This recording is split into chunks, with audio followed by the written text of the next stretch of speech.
શું કરશું, આ 4 દિવસ જે કન્ટેન્ટ આપણે અહીંયા ડિલિવર કર્યું ઈ કન્ટેન્ટનું રિવિઝન, સિમ્પલ રિવિઝન.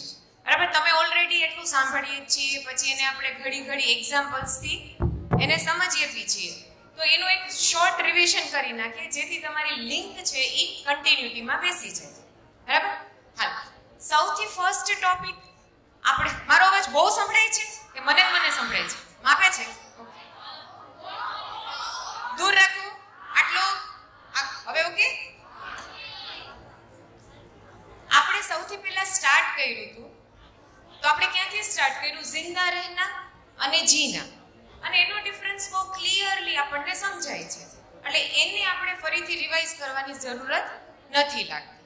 બરાબર, તો આપણે જે સુખ શબ્દ છે ત્યાંથી જ એક રિવિઝનની પ્રોસેસ સ્ટાર્ટ કરીએ. ઓકે, સૌથી ફર્સ્ટ નિયમ જે સોમભાઈ આપણને સમજાવ્યો હતો કે માનવ જે કંઈ કરે છે, હેલો હેલો હેલો આવે છે ને, કે માનવ જે કંઈ કરે છે એ સુખી થવા માટે કરે છે. પછી જે પણ કંઈ કરે, એ ભણે, એ નોકરી કરે, એ ખેતી કરે, એ ચોરી કરે કે કોઈનું મર્ડર કરે, અલ્ટિમેટલી એ શેના માટે બધું કરે છે? સુખી થવા માટે. તો આ નિયમ તો આપણને બહુ સ્પષ્ટ રીતે સમજાઈ જાય છે ને કે માનવનો સમસ્ત પ્રયાસ સુખી થવા માટે છે. તો હવે બીજો પ્રશ્ન આવે, તો સુખ એટલે શું? તો મારે સુખને તો સમજવું પડે ને કે સુખ એટલે શું. તો સુખને અહીંયા સોમભાઈએ કેવી રીતે ડિફાઇન કર્યું કે સ્વીકૃતિ એટલે સુખ, અસ્વીકૃતિ એટલે દુઃખ. ઈ નિયમને આપણે વેરીફાઈ તો કર્યો હતો કે કઈ વસ્તુને હું સ્વીકાર કરું, કઈ વસ્તુને હું અસ્વીકાર કરું. બરાબર, જે ક્ષણે મેં કોઈ વસ્તુની સ્વીકૃતિ કરી એ ક્ષણે તો મને સુખ મળે છે કે નહીં? મળે છે. જે ક્ષણે એ વસ્તુની મેં અસ્વીકૃતિ કરી એ ક્ષણે શું થાય? દુઃખ. જોરથી બોલો. દુઃખ થાય. હું સ્વીકાર કરું તો સુખ થાય. પણ હું સ્વીકૃતિ શેની કરું? Question number 3. ક્વેશ્ચન નંબર 1, માનવનો સમસ્ત પ્રયાસ સુખી થવા માટે છે. પોઈન્ટ નંબર 2, તો સુખ એટલે શું? સ્વીકૃતિ બરાબર સુખ, અસ્વીકૃતિ બરાબર દુઃખ. ક્વેશ્ચન નંબર 3, સ્વીકૃતિ શેની? હું ગમે એ સ્વીકાર કરી લઉં? નહીં. કોઈ મારા ઉપર ચોરીનો આરોપ લગાડે, મેં નથી કરી તો હું સ્વીકારી લઉં? ના. મારો દીકરો દારૂ પીને ઘરે આવીને ધમાલ કરે તો હું સ્વીકારી લઉં? ના. તો સ્વીકૃતિ ગમે એની કે સ્વીકૃતિ વ્યવસ્થાની? વ્યવસ્થાની. અવ્યવસ્થા મને સ્વીકાર છે કે વ્યવસ્થા? વ્યવસ્થા. મને બીમારી સ્વીકાર છે કે સ્વાસ્થ્ય? મને શોષણ સ્વીકાર છે કે પોષણ? મને વિશ્વાસ સ્વીકાર છે કે અવિશ્વાસ? બધાયનો આન્સર સેમ છે કે અલગ અલગ?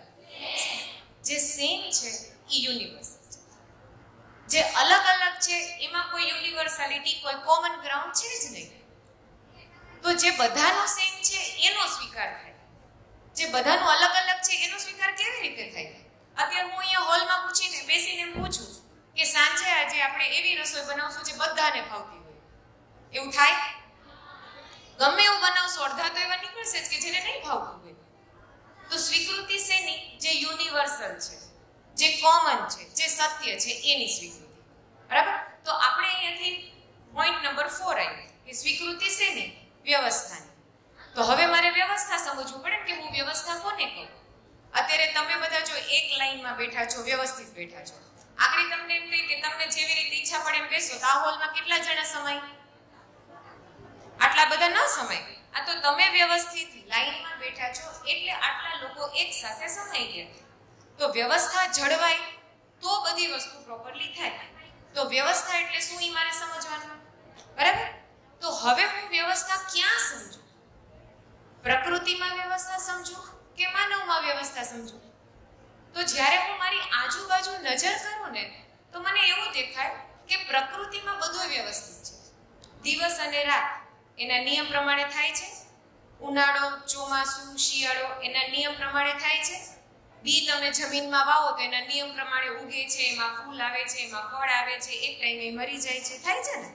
તો પ્રકૃતિમાં તો વ્યવસ્થા મને દેખાય જ છે. માનવમાં વ્યવસ્થા દેખાય છે? નથી. તો માનવમાં તો મને વ્યવસ્થા નથી દેખાતી. તો વ્યવસ્થાનું મારે જો સમજવું હોય, વ્યવસ્થાને સ્ટડી કરવું હોય તો હું માનવને જોઉં કે પ્રકૃતિ પ્રકૃતિને જુઓ, પ્રકૃતિને, બરાબર. દિવસ ને રાત એના નિયમ પ્રમાણે થાય જ છે. સૂર્ય છે એ સેન્ટરમાં છે, ધરતી એની આજુબાજુ ફરે જ છે હજારો કરોડો લાખો વર્ષોથી, એમાં કોઈ દી ચેન્જ જ નથી આવ્યો. ધરતીની આજુબાજુ ચંદ્ર પણ ફરે જ છે, એમાંય કોઈ દી ચેન્જ નથી આવ્યો. અને બધુંય પરફેક્ટ સિંક્રોનિઝમ, પરફેક્ટ હાર્મની, એક તાલ, એક સૂરની સાથે છે. તો એમાં મને ક્યાંય અવ્યવસ્થાનું દર્શન નથી થતું. તો હું જો પ્રકૃતિને સમજી લઉં ને તો વ્યવસ્થા શું છે એ મને સમજે. આટલું ક્લિયર? હજી ધીમે કરું કે આ બરોબર છે? બરોબર છે. Proper speed? હવે હું જ્યારે પ્રકૃતિને જોવા જાઉં તો મને મારી આજુબાજુમાં નજર કરું તો શું શું દેખાય છે? હું જ્યારે મારી આજુબાજુમાં નજર કરું તો મને શું શું દેખાય? હવા, પાણી, માટી, પથ્થર, પર્વત દેખાય? હા, મને બધું દેખાય. મણી, પથ્થર, ધાતુ, હવા, પાણી, આકાશ, પર્વત બધું દેખાય છે. તો એ બધું જે છે એને આપણે શું કીધું? પદાર્થ અવસ્થા. બરાબર? પદાર્થ એટલે શું? કે જે બધી જળ વસ્તુઓ છે, બરાબર, એ બધી પદાર્થ અવસ્થામાં. તો એક અવસ્થા મને મારી આજુબાજુમાં જે દેખાય છે દેટ ઇઝ પદાર્થ અવસ્થા. બીજું મને આજુબાજુમાં ઝાડ, પાન, વૃક્ષ, વેલા, વનસ્પતિ, ઔષધિ દેખાય છે? દેખાય છે. ઈ પણ મને દેખાય છે. તો બીજી અવસ્થા મને કઈ દેખાણી? પ્રાણ અવસ્થા, જેની મારી પાસે ઝાડ, પાન, વનસ્પતિ, વૃક્ષ, વેલા, છોડ જે તમે ગણો એ બધું જ, ઘાસ બધું. તો બીજી અવસ્થા કઈ દેખાણી? પ્રાણ અવસ્થા. ત્રીજું શું દેખાય? જીવ. જીવમાં શું આવે? પશુ, પંખી, એ મને મારી આજુબાજુ દેખાય. ચોથું શું દેખાય? માનવ. માનવને એને જ્ઞાન અવસ્થા. તો જ્યારે હું મારી આજુબાજુની પ્રકૃતિને જોઉં, જ્યારે હું મારી આજુબાજુની પ્રકૃતિને જોવા જાઉં તો મને એક પદાર્થ અવસ્થા દેખાય, એક પ્રાણ અવસ્થા દેખાય, એક જીવ અવસ્થા દેખાય અને જ્ઞાન અવસ્થા. જ્ઞાન અવસ્થા એટલે માનવ, ઈ દેખાય છે. બરાબર? હવે આપણે એક એકને થોડું થોડું ખાલી એનાલાઇઝ કરી લઈએ. બરાબર? પદાર્થ અવસ્થા છે, નદી છે, નદીના ઉદ્ગમ સ્થળથી નીકળે તો એ છેલ્લે ક્યાં ભેગી થાય? સમુદ્રમાં. તમે એને રસ્તો બતાવ્યો? ના. તમે કંઈ કર્યું? ના. ઈ એની જાતે જાય છે. તો ઈ વ્યવસ્થા છે. નદીનું આચરણ નિશ્ચિત જ છે કે ઈ ચાલુ થાય ત્યાંથી દરિયામાં જઈને ભેગી થાય. બરાબર? તો એના આચરણમાં કોઈ દિવસ ફેરફાર નથી. એક પથ્થર, પથ્થરના આચરણમાં ફેરફાર છે? ના. એની પાસે નિશ્ચિત આચરણ છે. એટલે મને કોઈ દી પથ્થર, હું રસ્તામાં હાલી જતી હોય, પથ્થર પડ્યો હોય, મને બીક લાગે, આખી ઊભો થઈને મને મારશે, લાગી કોઈ દી બીક. પણ માણસ સામે હોય તો લાગે. માણસને સૌથી વધારે બીક માણસથી જ લાગે, બીજા શેનાથી નથી લાગતી. રાત્રે 8 વાગે કે 10 વાગે તમારે એકલા જવું હોય તો તમને પથ્થરની બીક લાગે? નો લાગે. ઝાડપાનની લાગે? નો લાગે. ગાય કૂતરાની લાગે? પણ માણસની લાગે. શું કામ લાગે? એ હું કરી લે તોય બીક લાગે, કાંઈ ન કરે તો બીક લાગે. ક્યો શું કરે? શેની બીક લાગે મને? એનું આચરણ નિશ્ચિત નથી. માણસ ત્યારે કૂતરાની જેમ બિહેવ કરશે, ત્યારે વીંછીની જેમ બિહેવ કરશે, ત્યારે સિંહની જેમ, મને ક્યાં ખબર છે? તો જેનું આચરણ નિશ્ચિત છે ને ત્યાં મને કોઈ દી ડર જ નથી. જેનું આચરણ અનિશ્ચિત છે ને ત્યાં જ મને ડર લાગે છે. એગ્રી? જેનું આચરણ નિશ્ચિત છે ત્યાં મને ક્યાં ડર લાગે છે? પણ જે આચરણ નિશ્ચિત નથી ને ત્યાં મને હંમેશા ડર લાગે. તો જે પદાર્થ અવસ્થા છે તો નિશ્ચિત છે. એટલે પદાર્થ કેવી રીતે બિહેવ કરશે એ મને સમજાય. જેમ કે પાણી, હાઇડ્રોજન ને ઓક્સિજન. હું પાણીને ગેસ ઉપર ગરમ કરવા મૂકું તો 100 ડિગ્રી સેલ્સિયસે એ ઉકળવા માંડે. બરાબર? હું સવારે પાણી ગરમ કરું તો કેટલા ડિગ્રી સેલ્સિયસે ઉકળે? 100 ડિગ્રી. હું રાત્રે પાણી ગરમ કરવા મૂકું તો તોય. તમે તમારી ઘરે પાણી ગરમ કરો તો તોય 100. હું મારી ઘરે કરું તો એનું આચરણ નિશ્ચિત છે. બરાબર? હવે પદાર્થનું આચરણ નિશ્ચિત શું કામ છે? પદાર્થનું આચરણ નિશ્ચિત શું કામ છે? કારણ કે એનું જે પરમાણુ, એનું જે એટોમિક સ્ટ્રક્ચર છે એ ફિક્સ છે. જેમ કે હાઇડ્રોજન છે તો હાઇડ્રોજનની પાસે એક જ ઇલેક્ટ્રોન છે. એની જે પહેલી ઓર્બિટ સમજાય ને, કક્ષા, એની પહેલી કક્ષામાં એક ઇલેક્ટ્રોન આમ ફરતું હોય. હિલિયમ હોય તો કેટલા ઇલેક્ટ્રોન થઈ જાય? 2. તમે ભણ્યા હતા, તમે લોકો 9th 10th ને કોલેજ વાળા છો એટલે બધા ભણ્યા છો. લિથિયમ હોય તો કેટલા ઇલેક્ટ્રોન હોય એની પાસે? 3 હોય, બોરોન હોય તો 4 હોય. તો જેમ જેમ ઇલેક્ટ્રોનની સંખ્યા વધઘટ થતી જાય એમ એમ એનું આચરણ બદલાતું જાય. પહેલી કક્ષામાં એક જ ઇલેક્ટ્રોન હોય તો એ હાઇડ્રોજનની જેમ બિહેવ કરે, પણ બીજું ઇલેક્ટ્રોન એમાં આવીને એડ થઈ જાય તો એ શું બની જાય? It becomes helium. A helium થઈ જાય.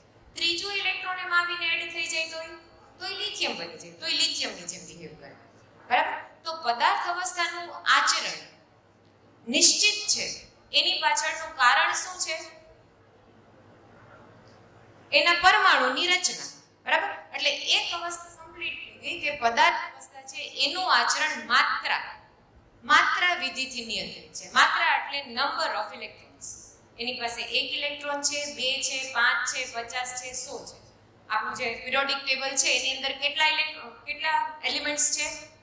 108. પછી પ્લસ ઓર માઇનસ કરીને 118 સુધીનું આપણા પાસે છે. હવે સેકન્ડ અવસ્થા, પ્રાણ અવસ્થા. પ્રાણ અવસ્થા એટલે વનસ્પતિ સંસાર. એનું આચરણ નિશ્ચિત છે કે નથી? છે. કેમ ખબર પડી એનું આચરણ નિશ્ચિત છે? હું લીંબોડી વાવું તો શેનું ઝાડ ઉગે? લીમડા. લીમડો કડવો જ થાય કે મીઠો થાય? કડવો જ થાય. હું ગોઠલી વાવું તો શું ઉગે? આંબો જ ઉગે. હું લીંબોનું બી વાવું તો શેનું ઝાડ ઉગે? લીંબુ. કોઈ દી એવું છું તમે લીંબુ વાવ્યું ને જામફળ ઉગ્યું? નો થાય. એટલે તમને ખબર જ છે તમે જેવું બી વાવશો એવું જ ઉગશે. તો એનું આચરણ નિશ્ચિત કહેવાય કે અનિશ્ચિત કહેવાય? નિશ્ચિત કહેવાય. તો વનસ્પતિ સંસાર છે એનું આચરણ નિશ્ચિત છે. એની પાછળનું કારણ શું? જો બોર્ડ ઉપર બી, જેવું બી એવું વૃક્ષ, જેવું બી એવું વૃક્ષ, બી જેવું છે એવું જ વૃક્ષ થશે. તો એમાં કોઈ દી એવું થશે જ નહીં કે તમે અલગ બી વાવો ને અલગ વૃક્ષ થાય. તો એનું આચરણ નિશ્ચિત છે. એટલે એમાં મને કોઈ દી શંકા નથી કે મેં વાડીએ જઈને મગફળી વાવીને કપાસ ઉગી જાય. એવું થાય? નો થાય. બરાબર? તો વનસ્પતિ સંસારનું આચરણ પણ નિશ્ચિત છે.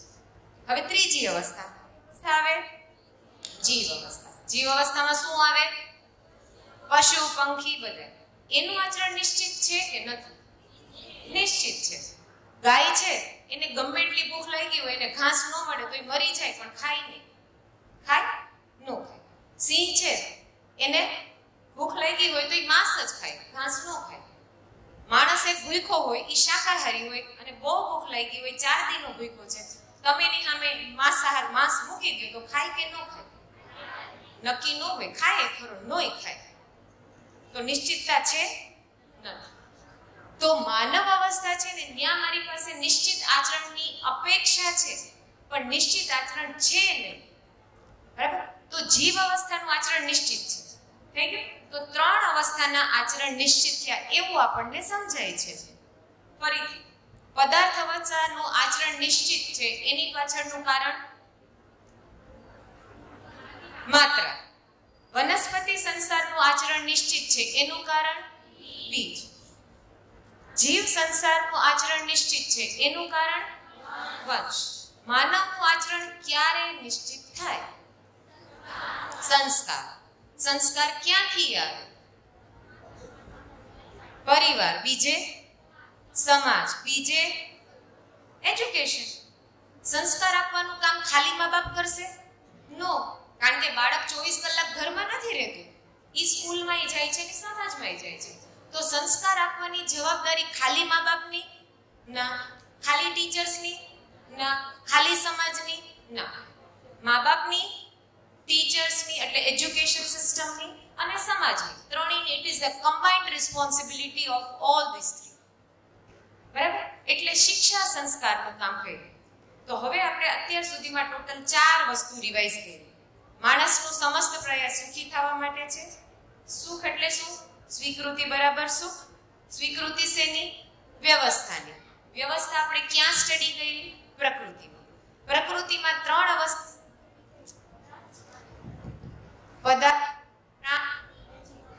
હવે માનવ અવસ્થા રહી ગઈ. તો હવે માનવમાં વ્યવસ્થાને મારે સ્ટડી તો કરવું પડશે. તો હવે નેક્સ્ટ આવે માનવમાં વ્યવસ્થાને સમજવું હોય તો મારે શું કરવાનું? બાકી ત્રણેયની વ્યવસ્થા તો સમજી લીધી, એ આપણને સમજાય છે. તો માનવની વ્યવસ્થા સમજવી હોય તો મારે શું કરવાનું? તો આપણે સૌથી પહેલા ક્યાંથી સ્ટાર્ટ કર્યું? कि मानव की जरूरत शू, मानव की आवश्यकताएं क्या है। जो ई मने समझाय तो मानव में व्यवस्था समझवा माटेનું एक ग्राउंड, एक प्लेटफॉर्म क्रिएट થઈ જાય। तो मानवની आवश्यकताનું લિસ્ટ આપણે બનાવ્યું હતું કાલે। रोटी, कपड़ा, मकान, मोबाइल, गाड़ी, प्रेम, विश्वास, सम्मान, शांति અને લાંબુ લિસ્ટ બનાવ્યું। પણ એ બહુ લાંબુ હતું નહોતું। અડધું બોર્ડ ભરાણું હતું કાખું અડધું, એનાથી જાજુ હજી લિસ્ટ આઉટ કરત તો થાત ન થાત, પૂરું થઈ ગયું। આપણને એવું લાગે છે કે માનવની આવશ્યકતા બહુ ઝાઝી છે, પણ કોક દીક લખવા બેસો તો ખબર પડે કે બહુ થોડીક જ છે। તો આપણે એક લિસ્ટ બનાવ્યું કે માનવની આવશ્યકતા કેટલી। ઈ લિસ્ટને પછી આપણે બે પાર્ટમાં ડિવાઇડ કર્યું। એકને આપણે કીધું ભૌતિક આવશ્યકતા એટલે શરીરની આવશ્યકતા, બીજું આપણે કીધું મારી મનની આવશ્યકતા, મારા ભાવની આવશ્યકતા। હવે એને જ્યારે આપણે બાયફર્કેટ, ડિફરન્શિએટ કર્યું, બે અલગ અલગ ભાગમાં આપણે કર્યું, તો આપણને સમજાય કે મારા શરીરની જરૂરિયાતો તો જુદી છે। રોટી છે, ભોજન, એ કોને જોઈએ છે, મને કે મારા શરીરને? મારા શરીર। પેલા મને એ કહો, હું અને શરીરમાં શું ફેર? આ શું છે? આ શું છે? કોનો હાથ? મારો હાથ। તો હાથ મારા શરીરનો ભાગ છે, તો મારો હું કેમ બોલી? હું મારો ન બોલું, ખાલી હાથ બોલું તો હાલે? નો હાલે। તમને પેટમાં દુખતું હોય તમે શું કહો? પેટમાં દુખે છે એમ કહો કે આજ મારું પેટ દુખે છે એમ કહો? પેટમાં દુખે છે। કોનું પેટ દુખે છે? મારું। તો પેટ છે એ શરીરનો ભાગ છે, હું તો કંઈક અલગ છું। પેટ મારા શરીરનો ભાગ છે ને હું તો કંઈક અલગ છું। તો મારા શરીરની જરૂરિયાતો પણ અલગ છે, મારા મનની જરૂરિયાતો પણ અલગ છે। તો મારા શરીરની જરૂરિયાત શું? ભોજન મારા શરીરની જરૂરિયાત છે, રોટી, કપડા, મકાન એ મારા શરીરની જરૂરિયાત છે, મોબાઈલ, ગાડી એ મારા શરીરની જરૂરિયાત છે। મારી જરૂરિયાત શું છે? વિશ્વાસ, પછી सम्मान, પછી પહેચાન, પછી બોલો બોલો બોલો, બહુ બોલતે હમણાં તો, સુખ, પછી સંબંધ, પછી dot dot dot dot dot, ઘણું બધું છે, બરાબર। તો હવે એને ડિફરન્શિએટ કરવાની કે મારા શરીરની જરૂરિયાત અને મનની જરૂરિયાતોમાં શું અલગ છે। તો પહેલો ડિફરન્સ અહીંયા લખ્યો કે મારા શરીર માટે મને જે જોઈએ છે એને તો હું ખરીદી શકું ને, બરાબર। મારે કપડાં છે તો હું કપડાં ખરીદી શકું, મકાન છે તો મકાન હું ખરીદી શકું, મોબાઈલ હું ખરીદી શકું, ગાડી હું ખરીદી શકું। પણ વિશ્વાસ બજારમાં મળે? નો મળે। પ્રેમ બજારમાં મળે? નો મળે। પહેચાન બજારમાં મળે? તો પેલો ડિફરન્સ, જે ભૌતિક જરૂરિયાત છે એને તો હું ખરીદી શકું, પણ જે મારી ભાવનાત્મક જરૂરિયાત છે એને હું ખરીદી નથી શકતી, પણ મને જોઈએ તો છે જ। તમે મારા ઘરે જમવા આવો, હું તમને જાત જાતની વાનગી બનાવીને જમાડું, પણ જમાડીશ નહીં હો, મને બહુ આવડતું નથી, ખાલી કહું છું। હું જાત જાતની વાનગી બનાવું અને તમે જમવા બેસો અને હું થાળીનો ઘા કરું તો તમને ભાવે? નો ભાવે। ભોજન તો હતું, પણ શું ખૂટ્યું? सम्मान, भाव ખૂટ્યો। ભાવ ખૂટ્યો ને, તો ભાવની જરૂરિયાત એ છે, એ મને હતી કે મારા શરીરને હતી? શરીર માટે તો તમને થાળી આપી હતી ને, તો ભાવની જે હું થાળી ફેંકીને આપી દઉં તો શું વાંધો? પણ મને સ્વીકાર નથી। કોઈ થાળીનો ઘા કરીને મને જમવા આપે તો મને નથી સ્વીકાર્ય, કારણ કે મારા ભાવની જરૂરિયાત ત્યાં પૂરી થતી નથી। તો મારા શરીરની જરૂરિયાત પૂરી થઈ ગઈ, પણ જો મારી ભાવનાત્મક જરૂરિયાત ન પૂરી થાય તો એ મને સ્વીકાર નથી, બરાબર। તો પહેલું। બીજું, શરીરની જરૂરિયાતો લિમિટેડ છે કે અનલિમિટેડ છે? શરીરની જરૂરિયાતો લિમિટેડ છે કે અનલિમિટેડ છે? ક્વેશ્ચન ફરીથી, શરીરની જરૂરિયાત લિમિટેડ છે કે અનલિમિટેડ? તમે કેટલી રોટલી ખાઈ શકો એક ટાણે? 2, 3, 4, 5, તમારી થાળીમાં 20 રોટલી મૂકું તો નો। તો શરીરની જરૂરિયાત લિમિટેડ છે કે અનલિમિટેડ? લિમિટેડ, સીમિત લખ્યું છે અહીંયા, સીમિત। મારી જરૂરિયાત અસીમિત। કઈ જરૂરિયાત અસીમિત છે? ભાવની જરૂરિયાત। હું તમારું આખા દિવસમાં 2 કલાક રિસ્પેક્ટ કરું અને પછી 5 મિનિટ માટે હું તમારું અપમાન કરું તો તમને સ્વીકાર છે? હું તમારો 1 મહિનો વિશ્વાસ કરું તમારા ઉપર અને પછી હું 1 દિવસ તમારો અવિશ્વાસ કરું તો નથી. તો ભાવની જરૂરિયાત અનલિમિટેડ છે, અસીમિત છે. મને નિરંતર જોઈએ છે, હંમેશા જોઈએ છે. એક ક્ષણ પણ કોઈ મારા ઉપર અવિશ્વાસ કરે, કોઈ મારું અપમાન કરે, કોઈ મારાથી નફરત કરે, એ મને નથી સ્વીકાર. જે સ્વીકાર નથી. એક ટાઈમ ખાવાનું નહીં મળે તો મને કઈ વાંધો નથી આવતો. આવે જ વાંધો એક ટાઈમ ન ખાવ તો નહીં, પણ કોઈક એક ક્ષણ માટે તમારી બેનપણી તમારા ઉપર ડાઉટ કરે તો તમને દુઃખ થાય ને કે મારી બેનપણી, પાકી બેનપણી હતી ને મારા ઉપર ડાઉટ કર્યો. બરાબર? તો આ સેકન્ડ પોઈન્ટ ક્લિયર થયો. થર્ડ પોઈન્ટ, જે શરીરની જરૂરિયાતો છે એ પરિવર્તનશીલ છે, એ ચેન્જ થાય છે. જ્યારે મારા મનની જરૂરિયાત છે એ પરિવર્તનશીલ નથી, એ સ્થાયી છે, એ મને હંમેશા જોઈએ છે. તમે નાના બાળકને પ્રેમ જોઈએ, મોટા ન જોઈએ એવું હોય? ન હોય. બરાબર? ઇન્ડિયામાં પ્રેમ જોઈએ ને અમેરિકામાં ન જોઈએ એવું હોય? ન હોય. અમીરને જોઈએ ને ગરીબને ન જોઈએ એવું હોય? ન હોય. એ બધા માટે કોમન છે. બરાબર? તો થર્ડ પોઈન્ટ, ફોર્થ પોઈન્ટ, શરીરની જરૂરિયાતો નિરંતર છે કે ક્ષણિક છે? શરીરની જરૂરિયાતો નિરંતર છે કે ક્ષણિક છે? ક્ષણિક. કેવી રીતે સમજાવો? હું કેવી રીતે સમજું કે મારા શરીરને ક્ષણિક જરૂરિયાતો છે? હું કેવી રીતે સમજું કે મારા શરીરની જે જરૂરિયાતો છે એ ક્ષણિક છે, થોડીક વાર જોઈએ છે? તમે આખા દિવસમાં કેટલી વાર ખાઈ શકો? 3 વાર. 4 વાર દઈ તો હાલે, એમ ખાઈ લે ને, ભાવતું વસ્તુ દીધી હોય, ચોથી વાર તમે ખાઈ લે. એક દિવસમાં 5 વાર દઉં તો તોય ખાઈ લે. 6 વાર દઉં તો નો હાલે. પછી તો પેટે ના પાડે, વધારે દઈ તો વોમિટિંગ થાય. અને જેને ખાવું હોય ને 6 વાર મળશે. જેને ખાવું હોય 6 વાર આપશું આપણે. અહીં કે રસોડાના તાળા માર્યા ના માર્યા. તો મારા શરીરની જરૂરિયાતો છે એ લિમિટેડ છે.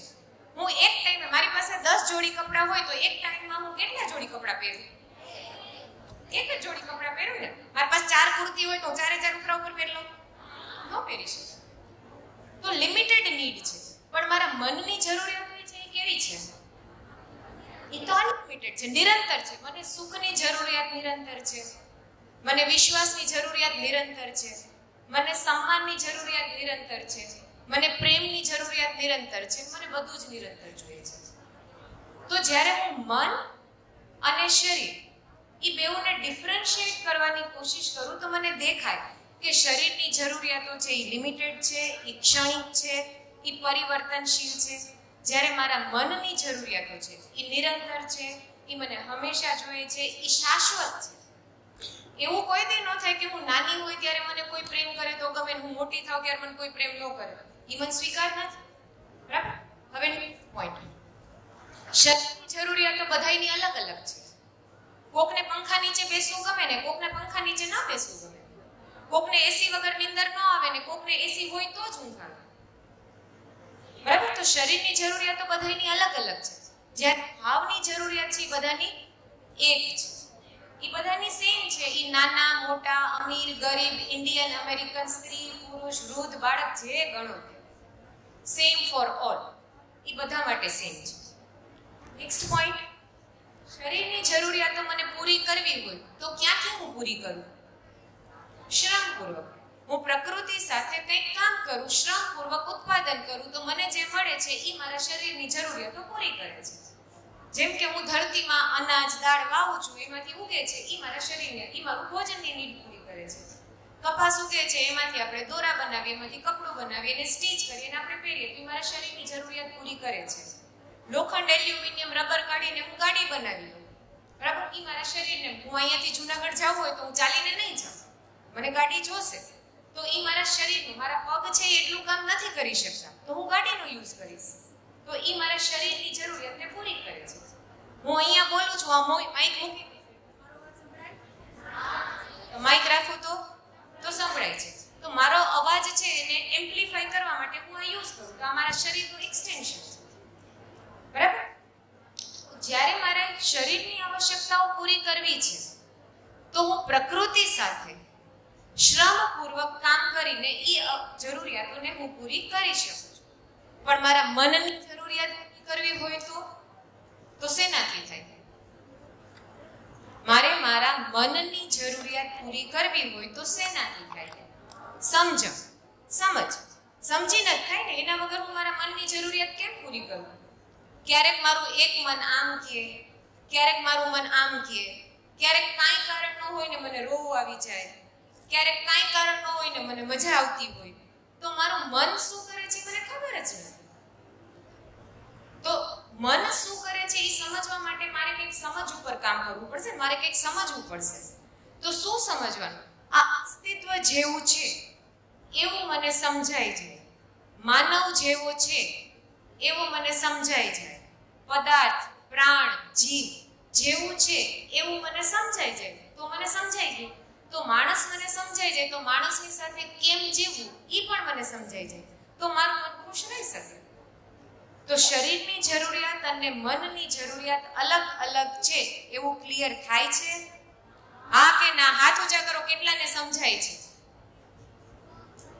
ગેટિંગ? Next point. સુરેશભાઈ કેટલી વાર? કન્ટિન્યુ ત્યાં સુધી ચાલો. ઓકે, હા. નેક્સ્ટ, શરીરની જરૂરિયાતો છે એને હું ગણી શકું કે ન ગણી શકું? કેવી રીતે? એક્ઝામ્પલ આપો. મારા શરીરને જેટલી જરૂરિયાત છે એટલું હું ગણી શકું કે ન ગણી શકું? કેવી રીતે? એક્ઝામ્પલ આપો. આખા વર્ષમાં મારે મારા શરીરને ઢાંકવા માટે અને પ્રોટેક્શન માટે કેટલા જોડી કપડાં જોઈએ? 2 જોડી કપડાં વરસ વયું જાય? નહીં. કેટલા જોડી જોઈએ? 5 જોડી. 5 જોડીમાં હાલે? નો હાલે. 10? કેટલા પાસે 10 જોડી કરતા ઝાઝા કપડાં છે? હવે આનો અર્થ શું થયો? આનો અર્થ શું થયો? મને જો એને આપણે થોડુંક હજી સિમ્પ્લિફાય કરી નાખીએ. ઉનાળો, શિયાળો અને ચોમાસું ત્રણેયમાં આપણે અલગ અલગ ટાઈપના કપડાં પહેરીએ ને. ઉનાળામાં હું સ્વેટર ન પહેરું, પણ શિયાળામાં તો મને સ્વેટર જોઈએ. ચોમાસામાં મને એવું કપડું જોઈએ કે જે જલ્દી પલળ્યા હોય તો જલ્દી સુકાઈ જાય. તો 5 જોડી ઉનાળાના, 5 જોડી શિયાળાના અને 5 જોડી ચોમાસાના. 15 જોડી કપડાં હોય તો વરસ વહી જાય કે ન વહી જાય? વયું જાય. પણ મારી પાસે કેટલા છે? ઘરે જઈને ગણજો બધાય. કાલ આવીને મને કહેજો. ઘરે જવાનું જ ન હોય, અહીંયા તો યુનિફોર્મ જ હોય તો ગણેલા જ હોય કેટલા છે. બરાબર? તો કહેવાનો પોઈન્ટ ઈ છે કે શરીરને મને કેટલું જોઈએ છે એને હું ગણી શકું. ગણી શકું ને? મારે આખા દિવસમાં કેટલું ફૂડ હશે તો મારા શરીરનું હેલ્થ પ્રોપર રહેશે એ મને સમજાય કે નહીં? કોકના શરીરને આખા દિવસમાં 5 રોટલી જોઈએ, કોકને 10 રોટલી જોઈએ, કોકને 18 રોટલી જોઈએ, કોકને 6 રોટલી જોઈએ. તો ગણી શકાય ને? તો શરીરની જરૂરિયાતને તમે ગણી નાપતો, મનની જરૂરિયાતને ગણી શકાય? કેમ ન ગણી શકાય? ભાવને કેમ ગણું? મારે કેટલું સુખ જોઈએ છે એમાં કઈ ગણી શકાય? કેટલો વિશ્વાસ જોઈએ એમાં ગણી શકાય? તો આ જે એક્સરસાઇઝ છે એ એક્સરસાઇઝમાંથી કોમન કન્ક્લુઝન, નિષ્કર્ષ શું નીકળે એ તમારે મને કહેવાય. શરીર આપણે જો શું એક્સરસાઇઝ કરી કે માનવની આવશ્યકતાઓનું લિસ્ટ બનાવ્યું.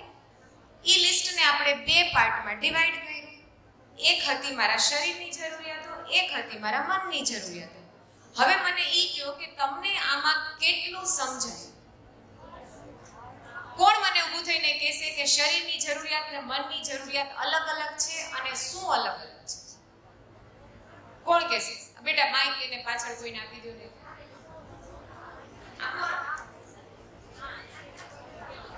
માઈક ત્યાં પાછળ. હાલો, કોણ કહેશે?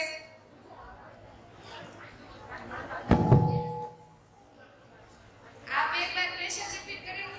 હા, ક્વેશ્ચન. અચ્છા, ફરીથી ક્વેશ્ચન રિપીટ કરું. બધા સાંભળજો. ગમે એને પૂછીશ.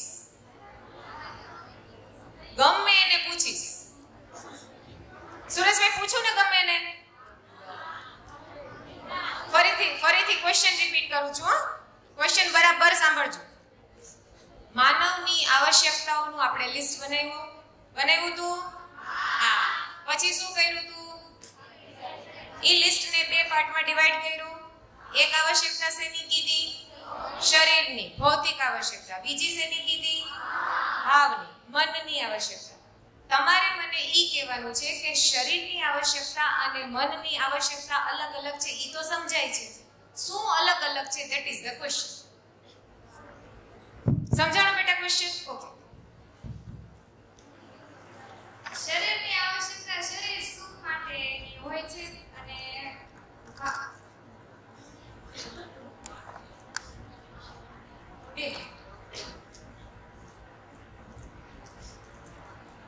ક્વેશ્ચન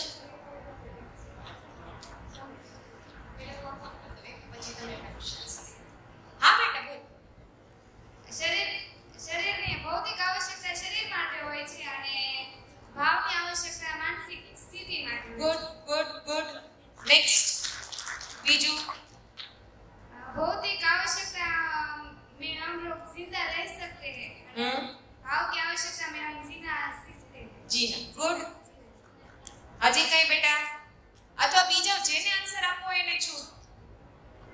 भौतिक હા તું કમ્પ્લીટ કર લે પછી બેટા તું બોલજે. भौतिक आवश्यकता समय के साथ बदलती रहती है और मन की आवश्यकता निरंतर एक हमेशा एक सी रहती है. Yes next good. शरीर भौतिक आवश्यकता सीमित है असीमित है और भाव की आवश्यकता सीमित है. ફરીથી બોલ. નિરાતે નિરાતે ફરીથી બોલ. भौतिक કાનમાં વાગ્યું? શું વાગ્યું? શરીરને વાગ્યો કે મનને વાગ્યો? શરીરને વાગ્યો કે મનને વાગ્યો? વિચારીને આવજો.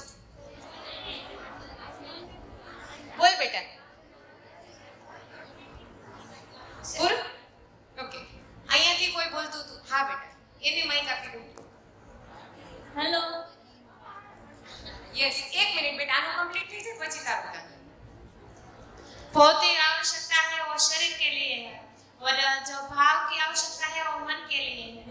शरीर की आवश्यकता हम गिन सकते हैं, भाव की आवश्यकता गिन नहीं सकते.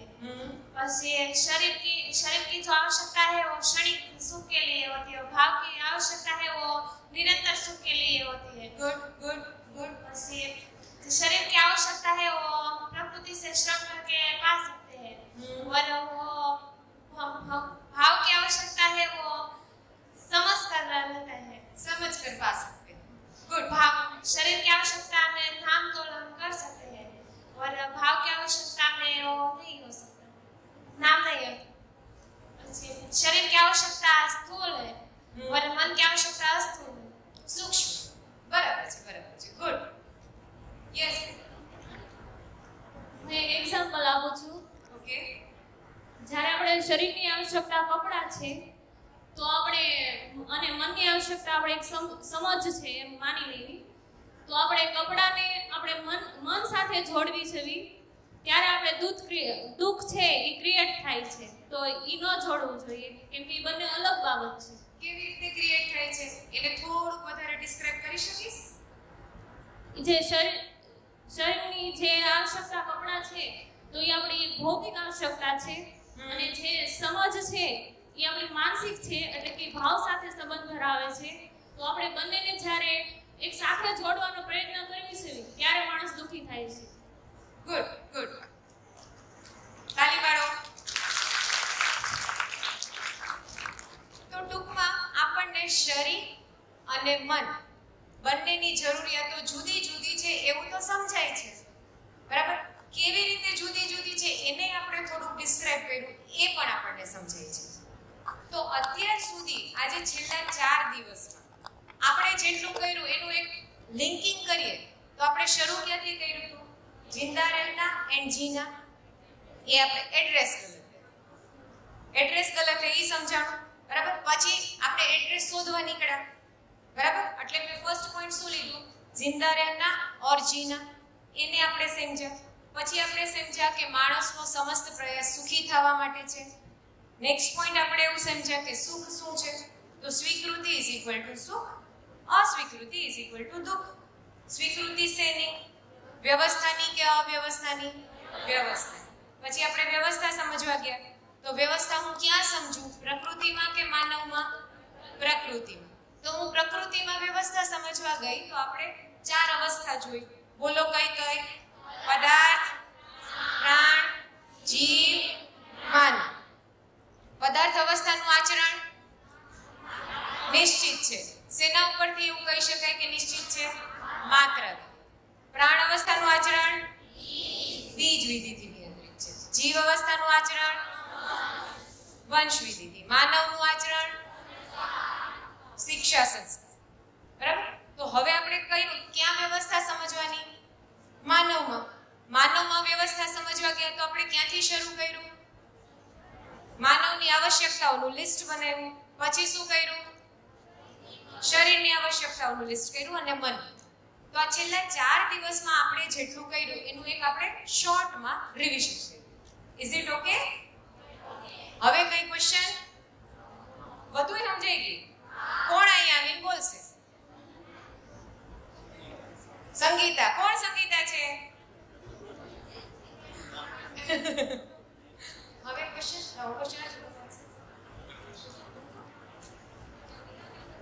ગોષ્ઠીઓમાં કેટલાક પ્રશ્નો આવ્યા છે. કૃતજ્ઞ ક્યાં હૈ?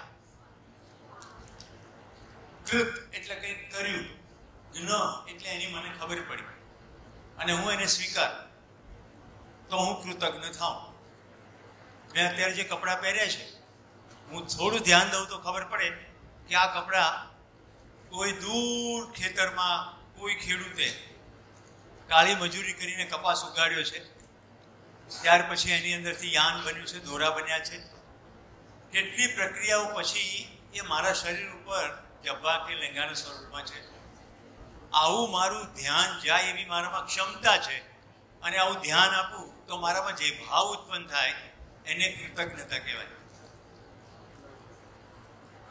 આદરણીય નાગરાજજીને જ્યારે આ સંશોધન કર્યું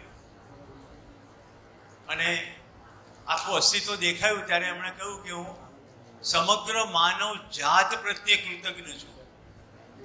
કારણ કે સદીઓથી જે પ્રયત્નો થતા આવ્યા સુખ શોધવાના, એ બધા પ્રયત્નોના ફળ સ્વરૂપ મને આ પ્રાપ્ત થયું છે. બીજો પ્રશ્ન નર્ક ક્યાં હૈ અને સાથે સાથે સ્વર્ગ ક્યાં હૈ? ક્યાંય દૂર જવાની જરૂર નથી. જે દિવસે મનમાં અજંપો હોય, અશાંતિ હોય, તાણ હોય, એ નર્ક છે. ઉત્સવ હોય, લક્ષ હોય, શાંતિ હોય, સંતોષ હોય, આનંદ હોય, એ સ્વર્ગ છે. મારી સાથે કેટલાક મિત્રો જ્યારે વાળુકટ પ્રથમવાર આવ્યા, આખી સંસ્થા જોઈએ, થોડાક વિદ્યાર્થીઓને મળ્યા, ત્યારે એમણે કીધું સ્વર્ગ અહીંયા છે. સ્વર્ગ એ આપણા મનની સ્થિતિ છે કે બહાર કોઈક વસ્તુ છે? તમને શું લાગે છે? મનની સ્થિતિ છે. મનની પ્રસન્નતા એ સ્વર્ગ છે. સંજ્ઞાનશીલ ક્યાં હૈ? 3 શબ્દો એક સામટા સમજાવવામાં આવ્યા છે. દુનિયામાં જે ચાલી રહ્યું છે મને કાંઈ પડી નથી, હું મારી રોટલી ખાઈ લઉં એટલે ઘણું, એને કહેવાય સંવેદનહીનતા. ઘણી બધી તકલીફો છે, હું મારી આજુબાજુ થોડી તકલીફો જોઉં અને એની દૂર કરવાની કોશિશ કરું. સંવેદનશીલતા.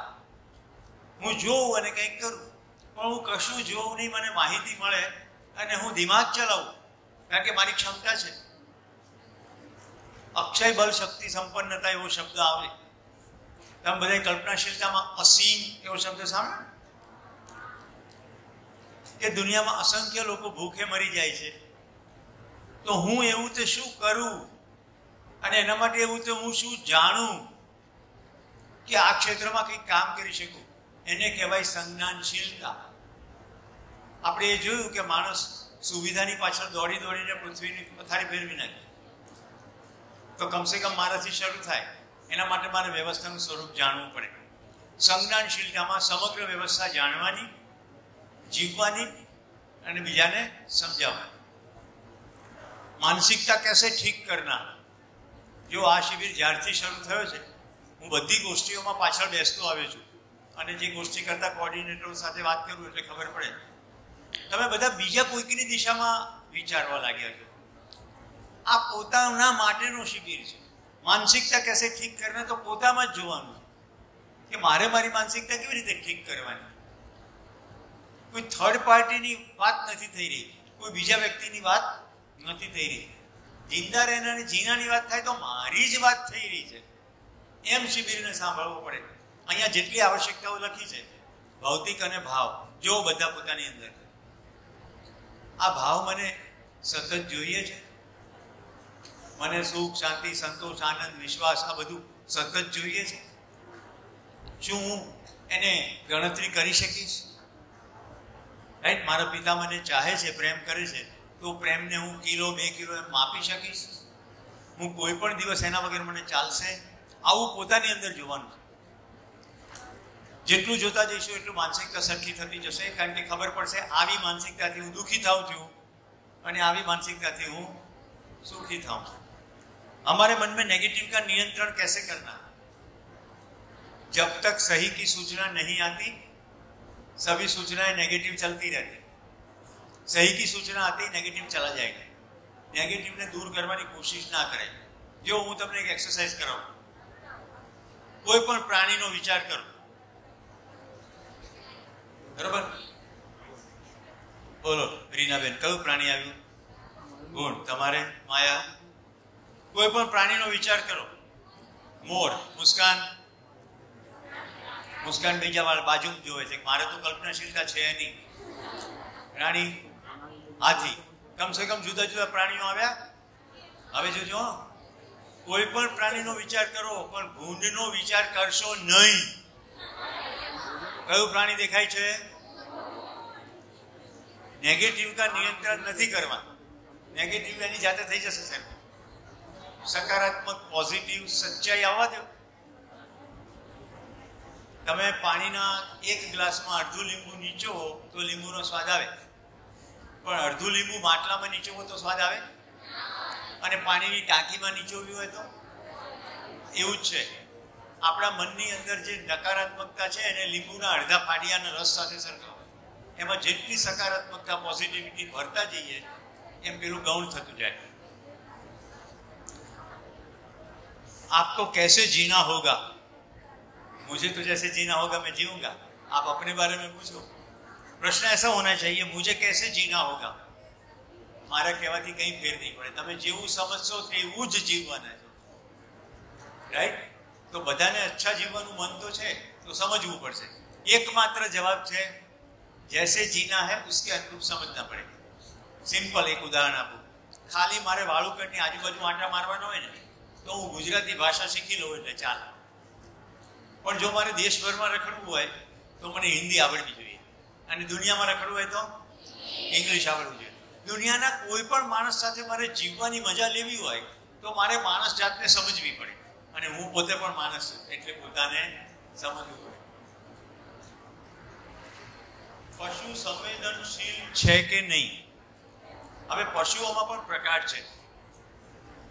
આપણે અત્યારે ખાલી ગાય ઘોડા સાથે આપણી જાતને સરખાવીએ એટલે મારો જવાબ તમારા માટે અત્યારે માટે પૂરતો થઈ જાય.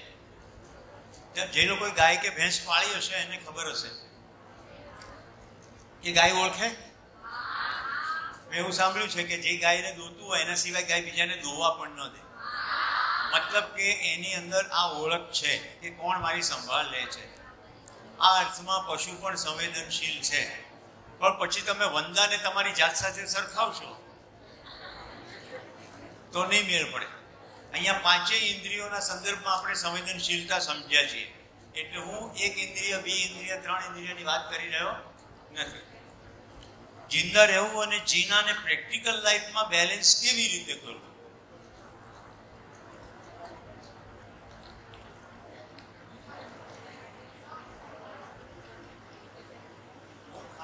હળવું હળવું સ્મિત કરું છું.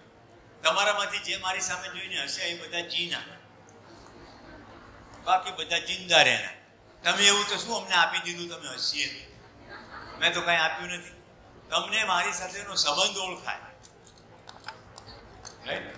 મને દીકરી પૂછતી હતી કે તમે સાહેબ જેટલી વાર મળો એટલી વાર તમે હસતા જ હોય, એનું કારણ શું? સંબંધ ઓળખાઈ ગયો. સુખ તો સંબંધનું છે ને, સમજણનું સુખ છે, પદાર્થનું નથી. નિરંતર સુખ માનવીને નિષ્ક્રિય તો નહીં બનાવી દે ને. નિરંતર સુખનું સરનામું શરૂ થતાની સાથે કામ દેખાય છે. કારણ કે નિરંતર સુખ મારા પૂરતું સીમિત ક્યાં છે? સ્વયંમાં સમાધાન, પરિવારમાં સમૃદ્ધિનો ભાવ, સમાજમાં અભય અને પ્રકૃતિમાં સંતુલન. જોયું આપણે સુખનો વ્યાપ. હવે મને સુખની શરૂઆત થાય એટલે મને શું થાય કે આરચીની આંખમાં આંસુ કેમ? હું એવું તો શું કરું કે એ પણ હસતી થઈ જાય? આ ઈશિતાના તમામ પ્રશ્નોના જવાબ મળી જાય એવું હું શું જાણી લઉં? રાઈટ? આ રાણીને એની કારકિર્દીમાં આગળ જવું છે, પણ એ કારકિર્દીમાં એને સંતોષ મળે એવું એને હું શું શીખવાડું? કામ શરૂ થઈ જાય. રસ્તે ચાલવાથી નિષ્ક્રિયતા નહીં, કામનો પાર નથી. અત્યારે બપોરે અમે જે મહેમાનો સાથે જમવા બેઠા હતા એમાં ભાવનગર મહિલા સંઘના એક બેન કે અમારે તમારો શિબિર કરવો તરત. શિબિર બેક ટુ બેક ચાલ્યા જ કરે. સોમભાઈનો શિબિર અહીંયા 28 તારીખે પતશે, 29 તારીખે અમદાવાદમાં એક દિવસનો શિબિર છે, 30, 31 પહેલી અમે સોમભાઈની સાથે બેસશું. ગુજરાતના જુદા જુદા જગ્યાએ કામ કરતા બધા કાર્યકરો કે આપણે આગળ શું કરવું. પછી બે માનવ વચ્ચેનો વ્યવહાર સમજવા માટે 2 તારીખથી 9 તારીખ સુધી સોમભાઈ સાથે બેસશું. આખો દિવસ નિકોરા ભરૂચ. કામનો પાર જ નથી. એટલે નિષ્ક્રિયતાનો કોઈ મુદ્દો જ નથી. જો તમને આ 4 દિવસમાં પણ થોડું સમજાયું હશે તો જેટલા શિબિરમાં ભાગ લે છે એને એક ભાવ જરૂર આવ્યો હશે કે મારી સાથે હોસ્ટેલમાં જે રહે છે નાની દીકરીઓ એને પણ હું આ સમજાવું. કેટલાને એવું મન થયું? સરસ. કેટલાને એવું થયું કે મારા ઘરના બધા સમજી જાય તો સારું? લગભગ બધાના હાથ ઉપર છે. તો કામ છે કે નકામું છે? કેટલું બધું કામ છે. પશુમાં સમજ છે કે નહીં? આહાર, નિદ્રા, ભય અને મૈથુન એ 4 પ્રવૃત્તિ પૂરી કરવા માટે જેટલી જરૂરી છે એટલી સમજ જોવા મળે છે. રાઈટ? દંડો મારો કૂતરાને 2-3 વાર તો કૂતરાને એ ખબર છે કે આ સુરેશ પાસે જવાય નહીં. હું જોકે મારતો નથી, આ તો ઉદાહરણ. पृथ्वी की 3 अवस्था है जो निश्चित है, तो फिर ज्ञान अवस्था मानवी क्यों अनिश्चित है? હવે કોઈ એમ કે આ લીલ હતી તે પછી વડનું ઝાડ થવાની શું જરૂર હતી? લીલ વનસ્પતિનો પ્રાથમિક એકમ છે, એ તો બધાને ખબર છે. પછી ઘાસ, તૃણ, પછી ક્ષુપ, છોડ, વૃક્ષ. આવો જે ઉત્ક્રાંતિનો ક્રમ છે એમ માનવ પણ સંપૂર્ણતાને સમજી જાય એવી યાત્રામાં છે. અનિશ્ચિત નથી. હવે એનું ઉદાહરણ આપો. ખાલી આકાશમાં જોઈને આપણે વડવાઓ ખગોળશાસ્ત્ર શોધી લે. વનસ્પતિઓને જોઈને ચાખીને પ્રયોગ કરીને આખું આયુર્વેદ શોધાઈ ગયું. આપણે આર્યભટ્ટને વરામીરે કેટલું કામ કર્યું ટેલિસ્કોપ વગર. પૃથ્વીની સૂર્ય ફરતે જે પ્રદક્ષિણા થઈ રહી છે, પૃથ્વીનું સૂર્ય પ્રત્યેનું અંતર, આવું બધું શોધી કાઢ્યું ખાલી જોઈને. માણસમાં એક ક્ષમતા છે કે પોતાને જોઈને સંપૂર્ણ પોતાને પણ સમજી શકે. એટલે અનિશ્ચિતતા નથી, રસ્તો સ્પષ્ટ છે, ખાલી જોવાની વાર છે. મને લાગે છે મારે આ પ્રશ્નોત્તરીનું સત્ર બંધ કરવું જોઈએ, કારણ કે કેટલાક લોકો અંદર સતત વાતો કરી રહ્યા છે. જો તમારે આ પ્રશ્નોત્તર કરતા વધારે કશું કહેવાનું હોય તો અહીંયા પધારો. મને એટલી ખબર પડી ગઈ છે કે દિવાલો સાથે વાત કરવાનો અર્થ નથી. અને મારી સાથે બધા શિક્ષકો જે છે સહમત થશે, કારણ કે દિવાલ સમજી શકતી નથી અને માણસ ધ્યાન દે તો સમજી શકે. તો આગળ ચાલુ રાખીએ. તો હે પ્રિય ઘુસઘુસિયાઓ, તમે થોડી ક્ષણો માટે વિરામ લ્યો.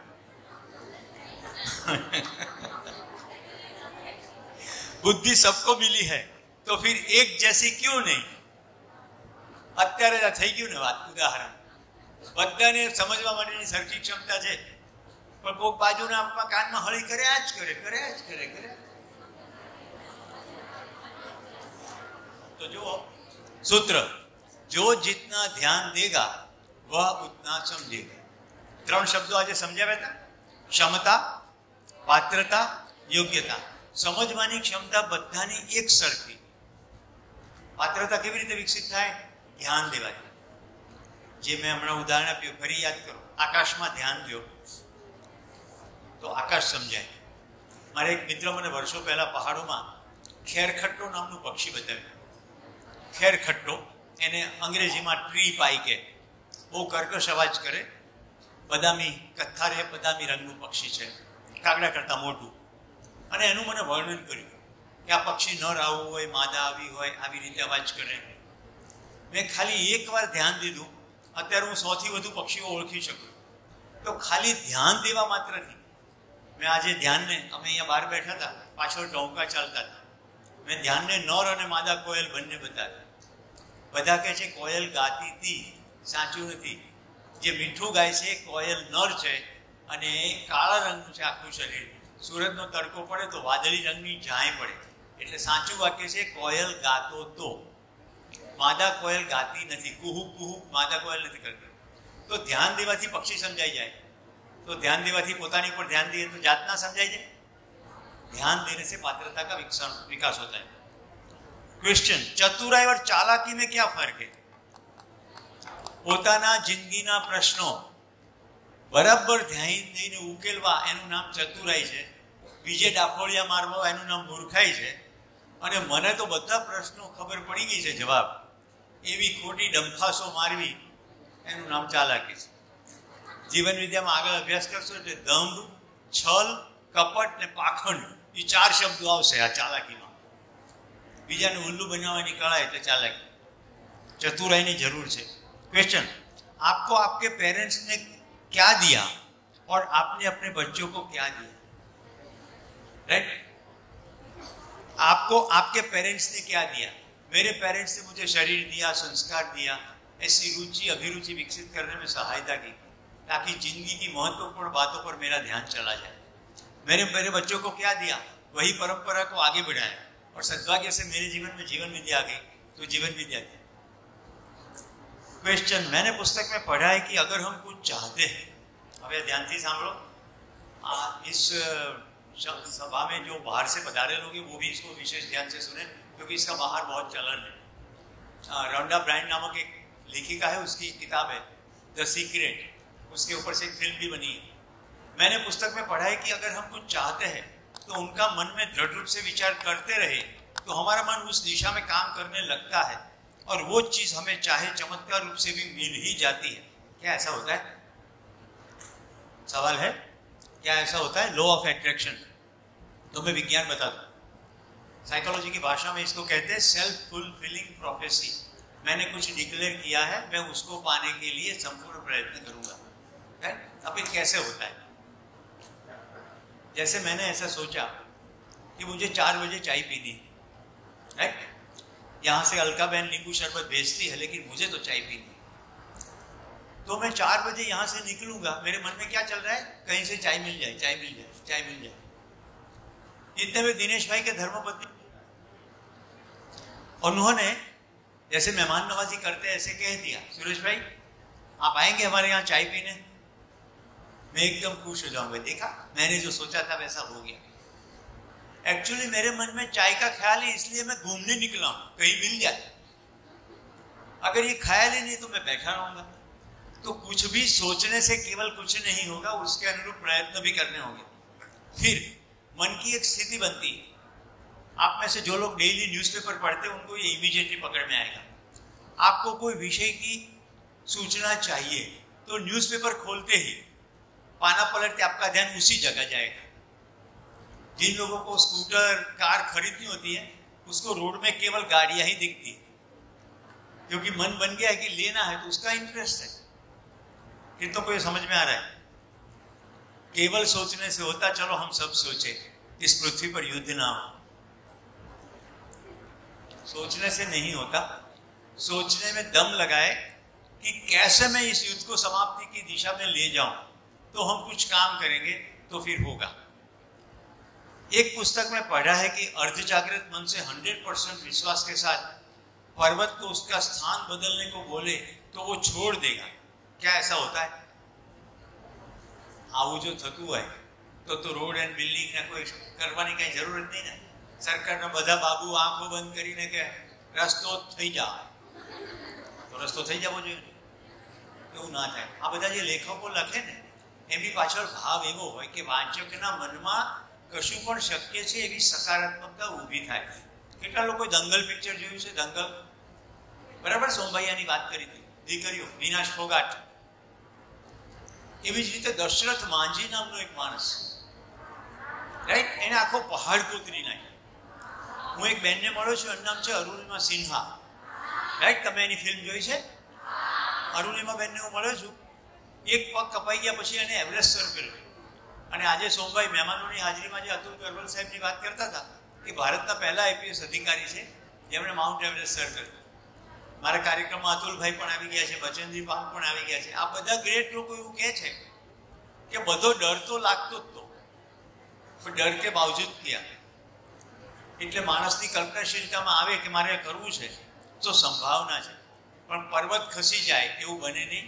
હથોડો લઈને પર્વત તોડવો પડે. એની પહેલા એમ થવું જોઈએ કે હું તોડી શકીશ. पहले ऋषि मुनियां जब श्राप देते थे तो वो क्यों सच हो जाता था? क्या अब सच नहीं होता? क्यों नहीं होता? अब मैं बड़ी विनम्रता से आपको कहना चाहता हूं, આ પૂરી શિબિર છે ને, જે છે એની વાત છે, જે નથી એની અહીંયા કોઈ વાત કરવામાં આવતી નથી. તમે ઋષિ મુનિઓની જેટલી વાર્તાઓ વાંચો છો એ ક્યાંક કોઈ છાપેલા સ્વરૂપમાં પુસ્તકની અંદર છે. એવું કોઈ પણ માણસ કહી શકશે કે ભાઈ ઋષિ મળ્યો છે. એટલે આપણા માટે તો એ વાર્તા જ છે. હકીકત બનવી પણ હોય તો પણ વાર્તા જ છે. કેટલાને આ સમજાય છે? વાર્તા જ છે. એક દીકરીએ સુંદર પ્રશ્ન પૂછ્યો હતો કે પેલી વ્રતની કથા આવે છે એમાં આને આ વ્રત કર્યું, જીવંતિકા વ્રત. જીવંતિકા વ્રતમાં આવે છે કે આને આ વ્રત કર્યું, તો એણે જે વ્રત કર્યું એમાં કઈ કથા હતી? આ કેટલો સુંદર પ્રશ્ન છે કે જે વાર્તા અને વ્રતની ચોપડી છે એમાં જે વ્રતની વાત કરે છે તે તો હું ચોપડી વાંચીને કરું છું, પણ એ વખતે કઈ ચોપડી હતી? એવું સત્યનારાયણની કથામાં છે. સાધુ વાણીઓ ઝાડ પાંદડા થઈ ગયા, તો એણે કયું વ્રત કર્યું? એણે કઈ ચોપડી વાંચી? એ વખતે કયા 5 અધ્યાય વાંચ્યા? આપણે આવો પ્રશ્ન પૂછતા નથી અને આમ ઊંચી મૂડી કરીને ચલવી લઈએ છીએ. એટલે સૌરાષ્ટ્રની એક સુંદર કહેવત છે, સતી શાપ દે નહીં અને શંખણી ના લાગે નહીં. જેને સત્યનો પરિચય થઈ ગયો હોય એ બધાનું શુભ ઈચ્છે કે ગુરુ ઈચ્છે. તમે આ 4 દિવસ શિબિરમાંથી પસાર થયા, કેટલાને મનમાં એમ થાય છે કે બધાને સુખની પ્રાપ્તિ થાય, એવો ભાવ થાય છે ખાલી સાંભળવા માત્ર. તો ખાલી થોડી સૂચના મળી છે, હજી તો આપણે જીવ્યા નથી, તો પણ આટલો સદભાવ થાય છે. તો જીવવા લાગીએ તો શાપ દઈએ ખરા? આપણા દેશમાં ક્યારેય શાપની વાત હતી જ નહીં. વાર્તાઓ છે બધી. આપણા ઋગ્વેદના પ્રાચીનતમ શ્લોકો સાંભળો. મારી સાથે બધા, હું પહેલા ગાઉં છું પછી બધા ઝીલજો.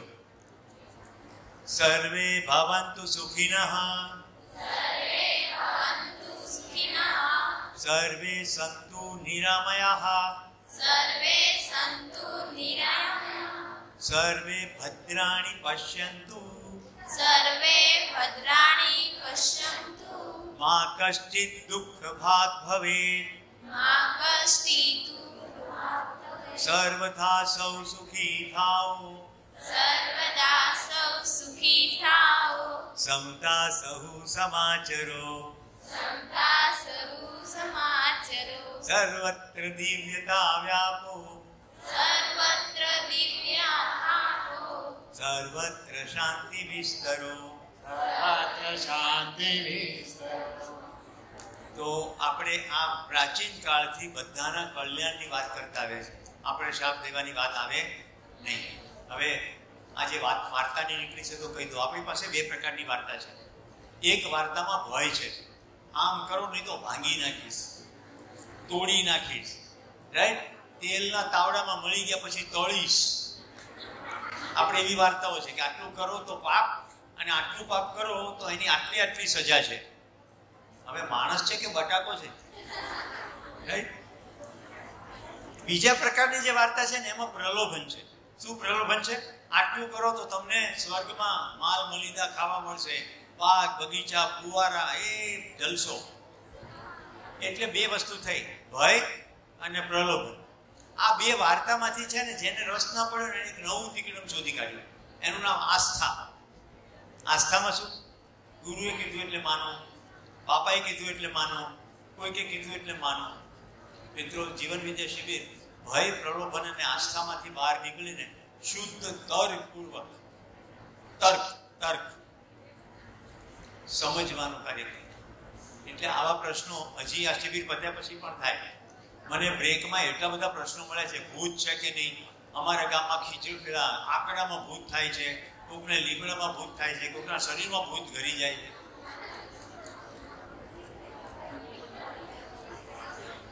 આ સવાલો જે છે એ સવાલો ઇન્ડિકેટ કરે છે કે પોતાને અત્યારે જીવતા કોઈ રસ નથી. હું ભૂત થઈને શું કરીશ એનો પ્લાનિંગ અત્યારથી ચાલે. કારણ કે ભૂતમાં રસ છે, પોતાનામાં રસ નથી. હવે જે મિત્રો ગોષ્ઠી લીડ કરતા હતા, કોઈના કોઈ પ્રશ્નો બાકી રહ્યા છે? કોઈ પ્રશ્નો? ફાઇન. તો ફરી એકવાર હવે હું મારી શૈલીમાં તમને સમરી કરું. હું બોલીશ હુંની ભાષા, એટલે તમે સાંભળશો કઈ ભાષા? હું જ્યારે જાગ્યો, વહેલી વાર આંખો ખોલી, ત્યારે મને આજુબાજુ માણસો દેખાય, પણ મને જાજી સમજણ નહોતી પડતી.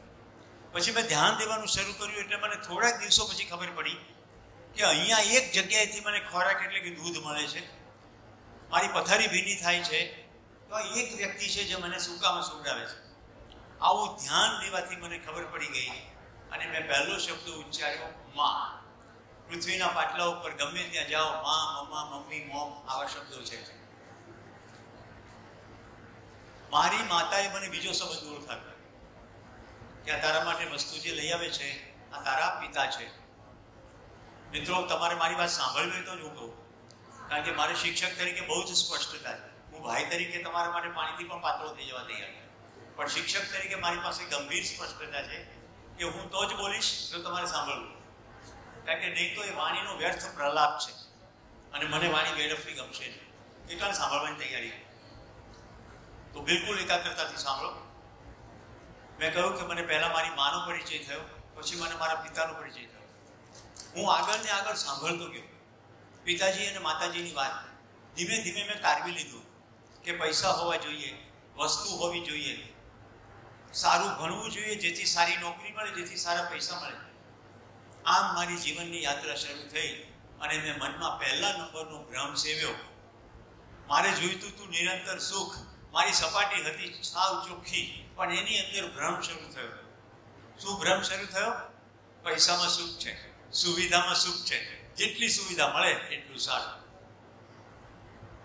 હું જીવન વિદ્યા શિબિરમાં ગયો એ પહેલા મને સતત જ એમ લાગ્યું કેમ કરીને વધુ ને વધુ પૈસા, વધુ ને વધુ સગવડ. મેં સાથે સાથે એ પણ જોયું કે બધું ભેગું થતા પણ મારા મૂળભૂત પ્રશ્નો તો ઉકેલ્યા નહીં. મારા પત્ની સાથેના સંબંધો, મારા માતા પિતા સાથેના સંબંધો, મારા સાથી કર્મચારીઓ સાથેના સંબંધો. હું જાહેરમાં જાઉં, પોલીસવાળો મને સીટી મારીને ઊભી રાખીને કટકી માગે. મારે ભ્રષ્ટાચાર ના કરવો હોય, હવે મારે શું કરવું આ પ્રશ્નની પણ ખબર પડી નહીં. જીવન વિદ્યા શિબિરમાં આવતા પહેલા એવી ખબર પડી ગઈ કે મારા શરીરને થોડી સુવિધાની જરૂર છે, પણ એ સુવિધા પૂરી થવાથી મારા મૂળભૂત પ્રશ્નોનો ઉકેલ આવતો. મિત્રો, હુંની ભાષા હું શું કામ બોલું છે તમને ખ્યાલ આવે છે ને? હું મારી જિંદગીની કથા નથી બોલી રહ્યો તમારી સામે, પણ હું બોલું તો તમને સમજાય. સાંભળવામાં હું વાત મારી તમારી જ થઈ રહી છે. જીવન વિદ્યા શિબિરમાં મને ખબર પડી કે હું એક વાસ્તવિકતા છે અને મારું શરીર એ બીજી વાસ્તવિકતા છે. હું એક વાસ્તવિકતા છે, મારું શરીર એ બીજી વાસ્તવિકતા છે. મારા શરીરને શું જોઈએ? રોટી, કપડાં, મકાન. શરીરને ખસેડવું હોય તો જોઈએ કાર. એક શરીરને બીજા શરીર સાથે વાત કરવી હોય તો જોઈએ મોબાઈલ. અને શરીરને કાંઈ ધંધો ન હોય, થોડું ડાકોડિયા મારવા હોય તો ટેલિવિઝન. આ બધી શરીરની જરૂરિયાત છે એવી ખબર પડી. સાથે સાથે મેં વધારે ધ્યાન આપ્યું શિબિરમાં, તો મને એ ખબર પડી કે મારી જરૂરિયાત તો ભાવની છે. શરીરની બધી જ જરૂરિયાતો ભૌતિક છે, મારી જરૂરિયાત ભાવની છે. મને આટલી બધી દીકરીઓ ભાઈ કહીને બોલાવે, એનાથી મને સુખનો અહેસાસ થાય છે. હું જરા એકાદ બેનને પૂછું કે તને ભાઈ કહીને તું બોલાવે છે ત્યારે તને સુખનો અહેસાસ થાય છે? તો મને એ પણ ખબર પડી કે ઉપયોગિતા અને પૂરકતાથી આખું અસ્તિત્વ સજેલું છે. પદાર્થ પોતાનું પૂરું દમ લગાડી દે ત્યારે બીજમાં અંકુરણ થાય. पदार्थ अवस्था देने का कार्यक्रम करती है, रिस्पॉन्स में बीज का अंकुरण होता है और उसमें से एक पौधा निकल आता है, वृक्ष થાય, ફૂલ આવે, ફળ આવે, બીજ આવે અને કાર્યક્રમ ચાલે. પદાર્થ અવસ્થા પોતે દે ત્યારે બદલામાં પ્રાણ અવસ્થા એને આપે. જીને દો અને જીઓ. મેં જોયું કે આ બે અવસ્થા વચ્ચે એ ત્યાં સ્વિચ પાડે છે અને તમારું ત્યાં ધ્યાન છે. અત્યારે હું તમારું ધ્યાન ખેંચવા માંગુ છું. સાવધાની હટી, દુર્ઘટના એક્ઝેક્ટ આવું જ થાય છે. એટલે એક શિબિર ક્યારેય પૂરો પડતો નથી. પહેલા શિબિરમાં છે ને ક્યાંક ડાપોડિયા થઈ જ જાય. હવે સંગીતા સ્વિચ પાડે કે ન પાડે આપણે એવું ફેરવું. અહીંયા જે સમરી ચાલે છે એમાં ધ્યાન આપવું જોઈએ. પદાર્થ અવસ્થા અને પ્રાણ અવસ્થા વચ્ચે આવી ઉપયોગિતા પૂરકતા સમજાણી. પછી જીવ અવસ્થા જોઈ. અરે જીવ અવસ્થા સતત ઓક્સિજન લે છે વનસ્પતિ પાસેથી, બદલામાં એના મળમૂત્રથી જમીન પર પુષ્ટ થાય છે, વનસ્પતિને પોતાના પોષક તત્વો મળે છે. ત્રણેય અવસ્થામાં પરસ્પરતા સજેલી છે, ઉપયોગિતા અને પૂરકતા. માણસે ત્રણેય અવસ્થાઓનું શોષણ કર્યું અને બધા દુઃખો વરી લીધા. તો હવે જવાબ દેખાય છે કે હું કેમ કરીને ઉપયોગીને પૂરક થઈ જાઉં. વૃક્ષો વાવવાના છે પણ સમજણ સાથે વાવવાના છે. વૃક્ષો વાવીને આપણે કોઈ ધાડ મારતા નથી. આપણે માણસ જાતે જે પહેલા કર્યું છે અણસમજણમાં એની હવે પૂર્તિ કરીએ છીએ. રાઈટ? એટલે વૃક્ષો વાવીને ફોટા પડાવવાથી કોઈ ફાયદો નથી. કૃતજ્ઞતાના ભાવ સાથે આપણે વૃક્ષો વાવવાનું કામ કરીએ કે પ્રાણીઓ સાથે આપણું કામ કરીએ કે માનવો સાથે વ્યવહાર કરીએ. तो सोम भैया पधार चुके हैं. भैया आपका स्वागत है. तो ત્રણેય અવસ્થાઓમાં જે પરસ્પર ઉપયોગિતા અને પૂરકતા છે એક્ઝેક્ટ તર્કે કહેવાનું છે. सावधानी हटी,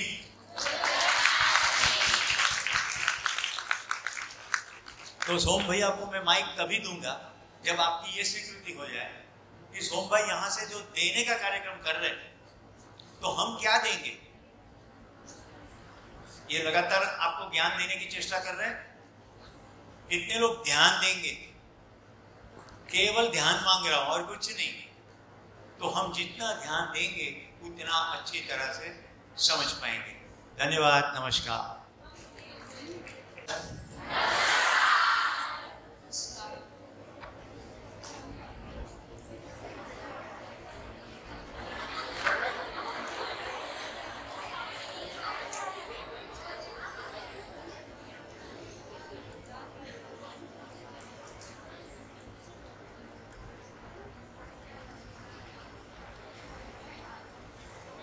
तीन पंखे से भी काम चल नहीं रहा है. वो बस हाँ जी चलिए. ब्रेक के पहले जितनी हमने बातचीत किया उसमें शेयरिंग, उसमें थोड़ा सा और एक दो शेयरिंग आ जाए फिर बात आगे बढ़ते हैं. ब्रेक के पहले जितनी बातचीत की. हेलो नमस्कार. हेलो हाँ जी, कौन शेयर करेगा माइक.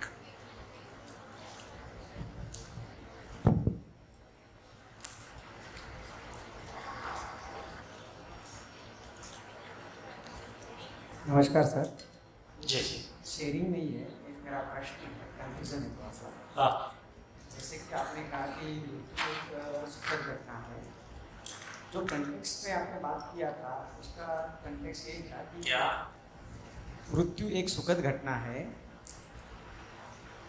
जैसे आपने शेयर किया था क्या तो मृत्यु मृत्यु मृत्यु हाँ मृत्यु एक सुखद घटना है. हाँ जो कंटेक्स्ट में आपने बात किया था वो कंटेक्स्ट ये था कि मानव दिन ब दिन उपद्रवी होते जा रहा है.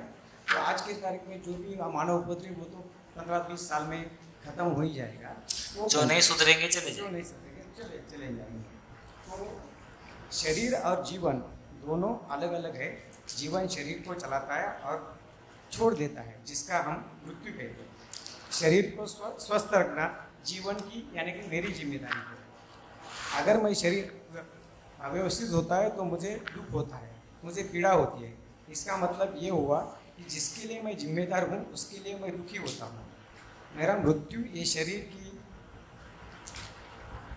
शरीर की अव्यवस्था का परिणाम है और शरीर को मैं छोड़ देता हूँ. हम ये भी देखते हैं कि अधिकांश मानव या परसेंटेज में बात करें तो 99.99% मानव शरीर अथवा किसी दुख दर्द या पीड़ा से छोड़ देते हैं और जो काफ़ी पीड़ादायी होता है. तो मेरा कन्फ्यूज़न ये है कि शरीर मेरी ज़रूरत है, शरीर को स्वस्थ रखना मेरी ज़रूरत है.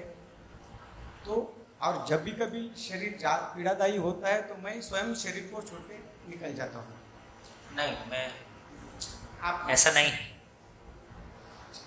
शरीर जब भी पीड़ादायी होके शरीर मैक्सिमम लोग जो शरीर छोड़ शरीर के मरने के बाद और जीवन में ये स्वीकृति आने के बाद, अभी हम वो वहां तक पहुंचे नहीं, आप थोड़ा आगे चल रहे। एक खाली मुझे यही पूछना है कि क्या मृत्यु जो पीड़ादायी अपन मान रहे या हो रहा है, क्या वो सुखदायी हो सकता है? हाँ, हो सकता है। हाँ जी।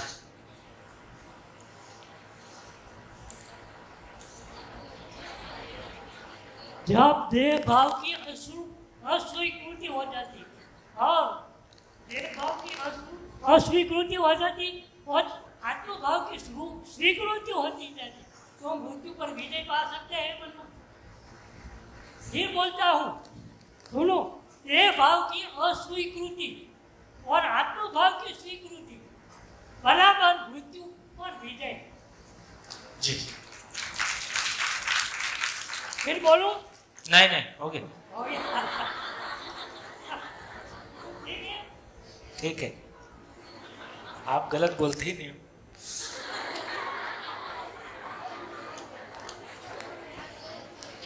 हाँ जी।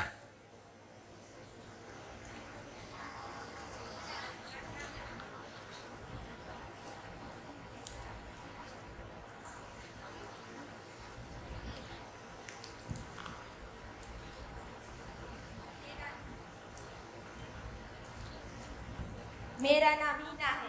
पहले लगता था कि दुनिया में मनुष्य ही सब कुछ करता है और सब वस्तुओं का निर्माण करता है, लेकिन मूल वस्तु जिससे हमें दूसरी चीजें बनाते हैं वो प्रकृति ने दी है और आगे नाम मनुष्य का होता है। इसने ये चीज बनाई है पर उसने प्रकृति के पास से चीजें लेकर सब कुछ बनाया है और सिर्फ मनुष्य ही एक ऐसा पात्र है कि वृक्ष बने का कागज पर लिखता है और कहता है वृक्ष बचा। हाँ, बहुत बढ़िया। देखिए, सुबह जो चर्चा हो रही थी, हम एक छोटी सी पेंटिंग बना के कितना खुश होते हैं और ये पूरी सृष्टि में कितनी सारी कैसी कैसी इकाइयाँ बनी हैं और वो सब सजीव हैं, काम करती हैं, तो कभी हमारा ध्यान इस तरफ नहीं जाता है कि आखिर ये सब कैसे बना होगा। तो जैसे ही थोड़ा सा हम अपने आवेश और अपने भीतर के जो भी नेगेटिविटी है उससे मुक्त होते हैं, हमारा ध्यान जाता ही है कि नेचर में जो कुछ है ना, वो क्यों है और कैसे बना है। तो वहाँ से हमारा भाव और विचार की प्रक्रिया शुद्ध होती है, ठीक होती है। और कुछ हाँ,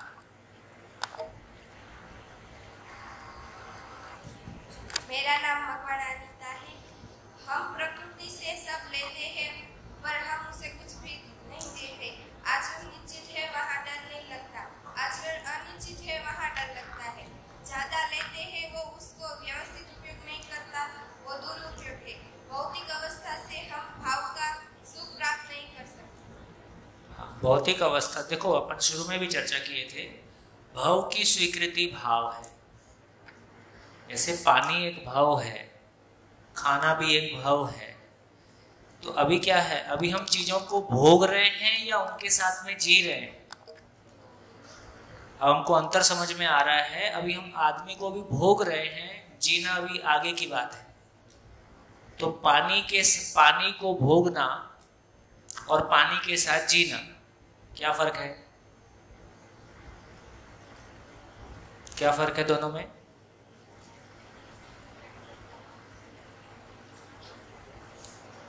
भोगना और जीने में क्या फर्क है?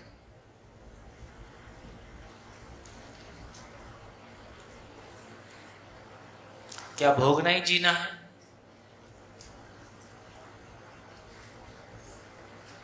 व्यवस्थित उपयोग करने चाहिए, जीना, व्यवस्थित उपयोग करना और जीना।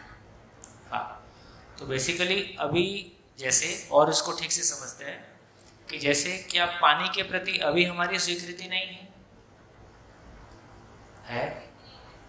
तो अभी हमारी पानी के प्रति, जिंदा रहने के धरातल पर पानी के प्रति हमारी स्वीकृति और जीने के धरातल पर हमारी पानी के लिए स्वीकृति, दोनों में क्या फर्क है? थोड़ा आगे का क्वेश्चन है लेकिन ध्यान देने के लिए अच्छा है। हाँ जी, पीछे माइक।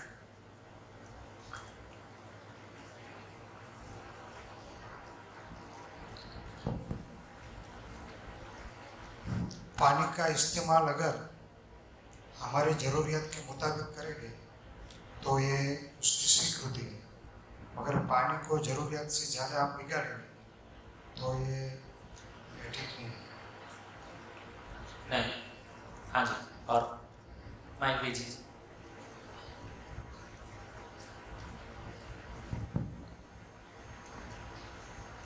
सौम्य में वही जो हमें सिस्टम पढ़ाया गया है या जो हम आजकल मानते हैं कि जो सबसे ज़्यादा सप्लाई में अवेलेबल है उसकी value in terms of pricing, मतलब पैसा वो कम दिया जाए। तो सिस्टम जो बना है और जो जीने की राह में जिस भाव से हमें चलना चाहिए पानी के उपलक्ष्य में, वो कॉन्ट्राडिक्टरी है, मतलब अपोजिट चल रहे हैं। तो सिस्टम ऐसा कोई बन नहीं सकता आदमी के जरिए जो इसका टैकल कर सके।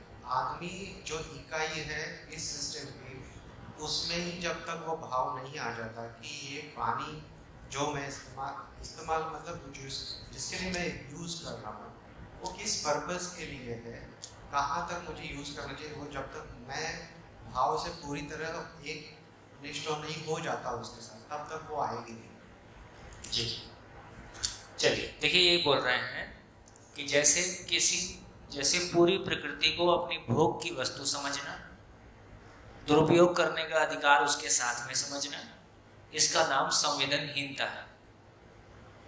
फिर किसी चीज का दुरुपयोग ना हो, आवश्यकता अनुसार यूज करना, इसका नाम संवेदनशीलता है।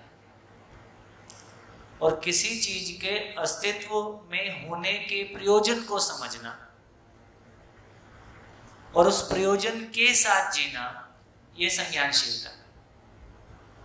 तो यदि हमको धीरे धीरे हमारा इस बात पे ध्यान जाएगा, जैसे अभी हम ये चर्चा कर रहे थे कि वस्तु में भाव नहीं है, ये बात ठीक है कि वस्तु में भाव नहीं है, लेकिन वस्तु के प्रति मानव में भाव है।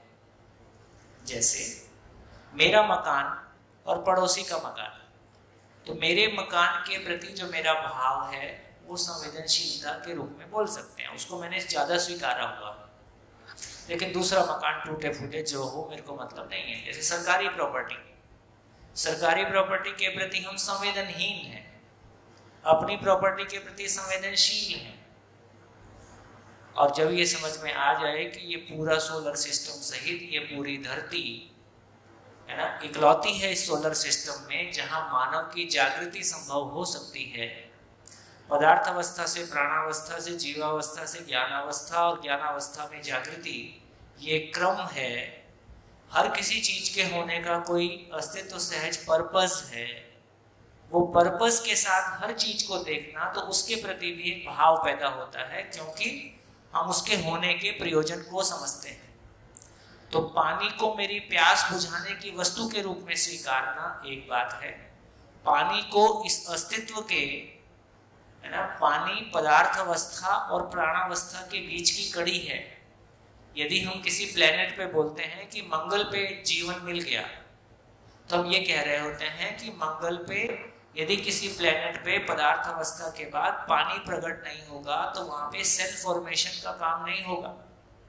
तो पानी कितनी महत्वपूर्ण चीज है। अपने मेहमानों के सामने जब मैं कह रहा था कि जो महत्व पानी का भौतिक रासायनिक संसार के लिए है, सबकी प्यास बुझाता है, सबकी गंदगी धोता है, वही महत्व ज्ञान का मानव के लिए है, जन्मों जन्मों की प्यास बुझाता है, सारी गंदगी धो देता है ज्ञान मानव के लिए। तो जब हम पूरी प्रकृति का जो व्यवस्था का स्वरूप है, हर चीज के होने का जो पर्पस है, जब उसको पहचानते हैं तो हमारी स्वीकृति का लेवल बहुत गहरा है, आर पार है। जब मैं किसी चीज को जिंदा रहने के लिए देखता हूं तो स्वीकृति का लेवल बहुत छोटा है। तो जितनी गहरी स्वीकृति उतना गहरा सुख। जितनी सरफेशियल स्वीकृति, जितनी ऊपर ऊपर की स्वीकृति, उतना कम सुख। तो जिंदा रहने के धरातल पर केवल मुझको इतना ही पता है, पानी पीने से प्यास बुझता है, चलो मैं पानी पी लूंगा। उसका दुरुपयोग, सदुपयोग, है ना, या पानी का इस अस्तित्व में, इस धरती पे पानी होने का क्या मतलब है, ये एक समझ की एक अलग लेवल की गहराई है। तो जीना जिसको बोलते हैं, अस्तित्व में जो चीज जिस आधार पर है, जिस कारण से है, उसको पहचान के जब उसकी गहराई हमको स्वीकार होती है तो उसके प्रति हमारा भाव अलग स्तर का होता है। तो कण कण के प्रति हम भावपूर्ण होते हैं।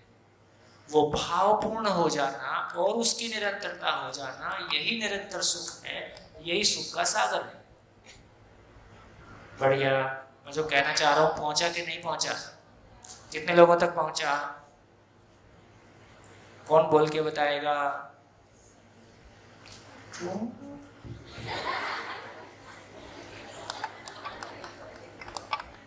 थोड़ा इसमें और प्रैक्टिकल थोड़ा एडिशंस करना चाहता हूँ।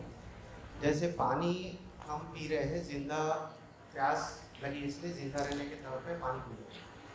अब ऊपर जाके हम समझ रहे हैं जो कड़ी पानी की है। अब मुझे ये भी पता चल रहा है कि बहुत सारी जगह पे वेस्टेज हो रहा है पानी का। मैं संवेदनशील हूँ। अब मैं उसमें और थोड़ा गहराई में जाके पता करता हूँ, पता चलता है कि बहुत सारे इंडस्ट्रीज में भी इस्तेमाल हो रहा है और वैसे के वैसे केमिकल उसमें डाल के, या गर्म पानी वैसे के वैसे नदियों में छोड़ा जाता है या समुद्र में छोड़ा जाता है, या जो गंदा पानी निकलता है वो तो संवेदनहीनता ही है। वो संवेदनहीनता तो छोड़ ही दो। उसके लिए अगर मैं कुछ भी नहीं कर रहा हूँ तो हाँ, उसके लिए तो बहुत बाद में करूंगा। पहले तो मेरी ही आशा, विचार, इच्छा। देखो, यदि और नजदीक आएंगे तो हालत कैसी है। मानव में कल्पनाशीलता है, कर्म स्वतंत्रता है। अभी ये सोचें कि 24 घंटे मेरा सोचना विचारना, मेरी विचार की ताकत मेरे विकास के लिए लगी है कि आओ चुगली चुगली खेलें या फालतू चीज़ों में लगी है, तो पता चलेगा कि 24 घंटे में मैं 1-8 घंटा ही ठीक से कुछ सोच रहा हूँ, बाकी समय बहुत सारा इधर उधर बिखरा हुआ है। तो बिल्कुल वैसे ही है, जिंदा रहने के धरातल पर दूसरे आदमी को जब मैं पहचानता हूँ तो मेरे जिंदा रहने के अर्थ में पहचानता हूँ। तो उसके लिए मेरी स्वीकृति का लेवल कैसा है?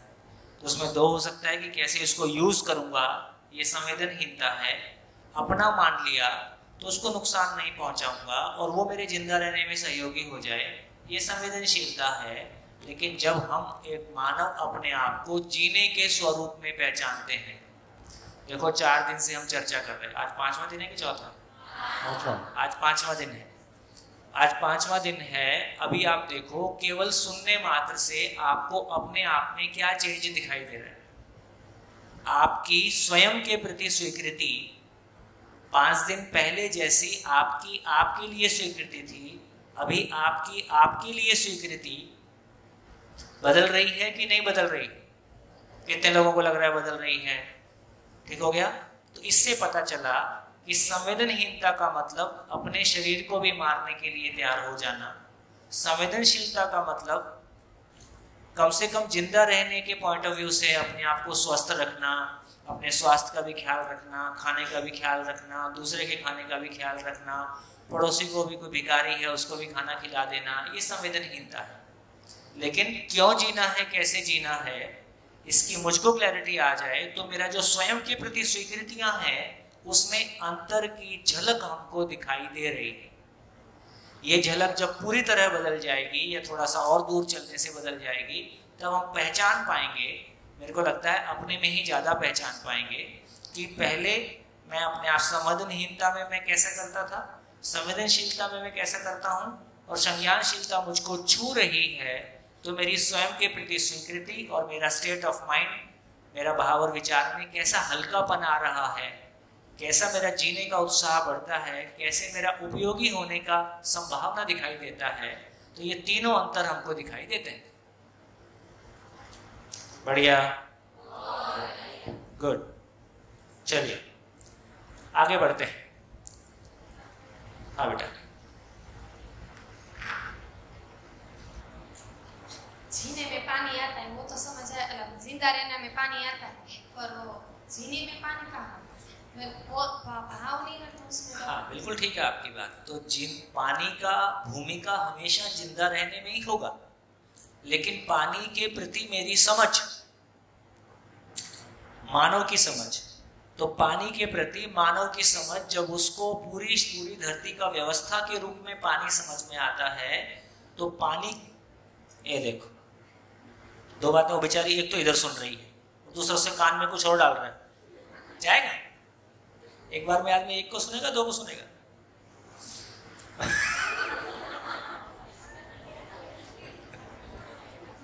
तुम्हारा क्वेश्चन ठीक है, लेकिन उसकी बारीकी को अपन पकड़े। हाँ जी, सब बारीकी पकड़ रहे। क्या? संवेदनहीन मानव का पानी के प्रति स्वीकृति 1, संवेदनशील मानव का पानी के प्रति स्वीकृति 2, और संज्ञानशील मानव का, जीने के धरातल पर मानव का पानी के प्रति स्वीकृति 3। इन तीनों में अंतर होगा कि एक जैसी होगी? अंतर होगा।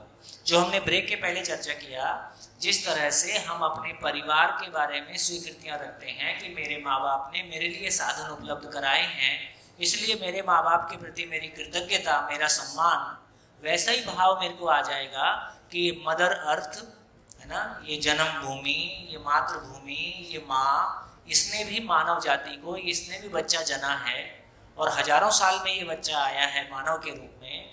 ये मानव, इसका बच्चा ठीक से रह सके, इसके लिए पृथ्वी ने ज्यादा मेहनत की है कि हम माँ बाप ने अपने बच्चों के लिए ज्यादा मेहनत की है? हम माँ बाप ने बहुत थोड़ी सी मेहनत की है, लाखों साल की मेहनत इस धरती ने की है ताकि मानव इसमें ठीक से रह सके। तो इस प्रकृति के प्रति हमारा भाव कैसा होगा? कुछ फर्क होगा कि नहीं होगा?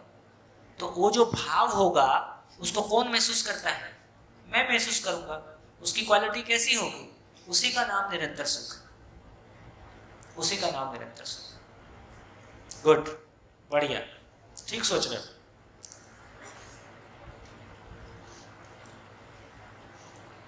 चलो,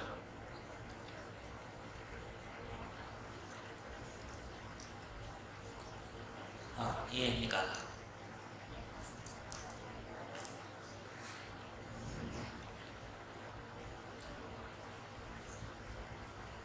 एक कदम और आगे बढ़ते हैं। देखिए, हमने मानव को लेके चर्चा की और हमको पता चला कि मानव की 2 प्रकार की आवश्यकता है। एक प्रकार की आवश्यकता भौतिक है और दूसरी आवश्यकता भाव है। भाव की आवश्यकता मन के लिए है और भौतिक आवश्यकता शरीर के लिए है, शरीर के जिंदा रहने के लिए है और मन के जीने के लिए है। अब थोड़ा सा यहाँ करेक्शन कर लेते हैं। देखो, जब मन बोलते हैं तो मन का हमारे पास एक मीनिंग पहले से है। तो जो बात यहाँ से कहने की कोशिश है, जिसके बारे में कहा जा रहा है, वो पूरा नहीं पड़ता है। मन, आई, सेल्फ, आत्मा, ये बहुत सारे शब्द हमारे पास पहले से हैं। तो जो कंडीशनिंग उन शब्दों की आपके साथ पहले से है, उसमें कंफ्यूजन ना हो, इसलिए हम एक नया शब्द इस्तेमाल करेंगे। जैसे, कौन जीना चाहता है? शरीर जीना चाहता है कि मैं जीना चाहता हूँ? है ना?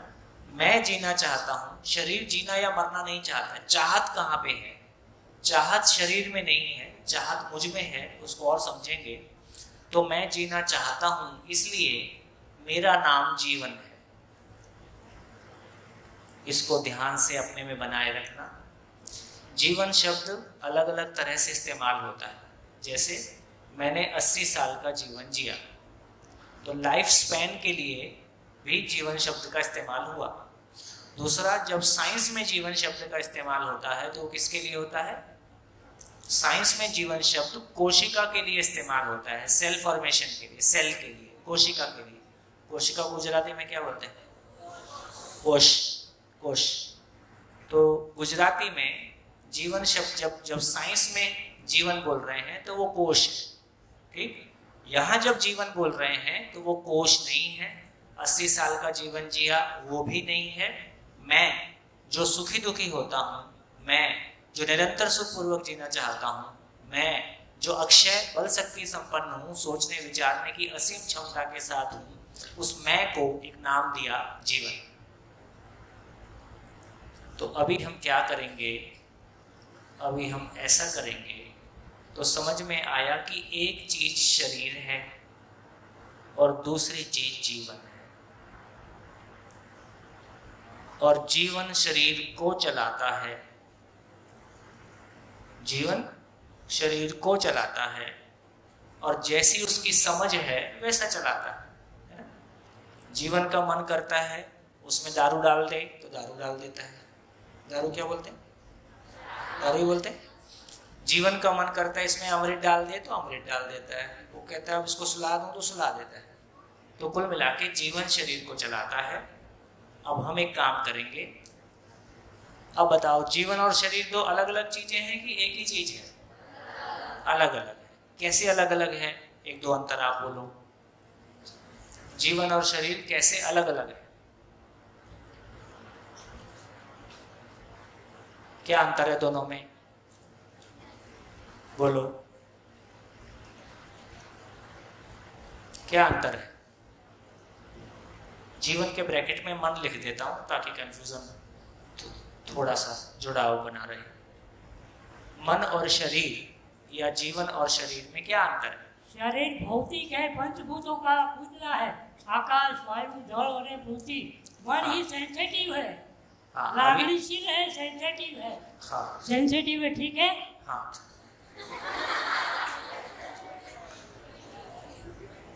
शरीर, जैसा इन्होंने कहा कि शरीर भौतिक रासायनिक है,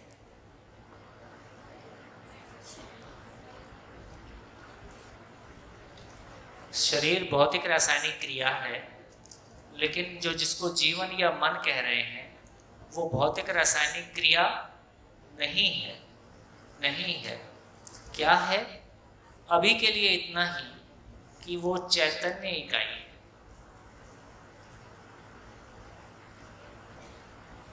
धीरे से उसको और समझेंगे। और क्या अंतर हो सकता है? और क्या अंतर है? और क्या अंतर है?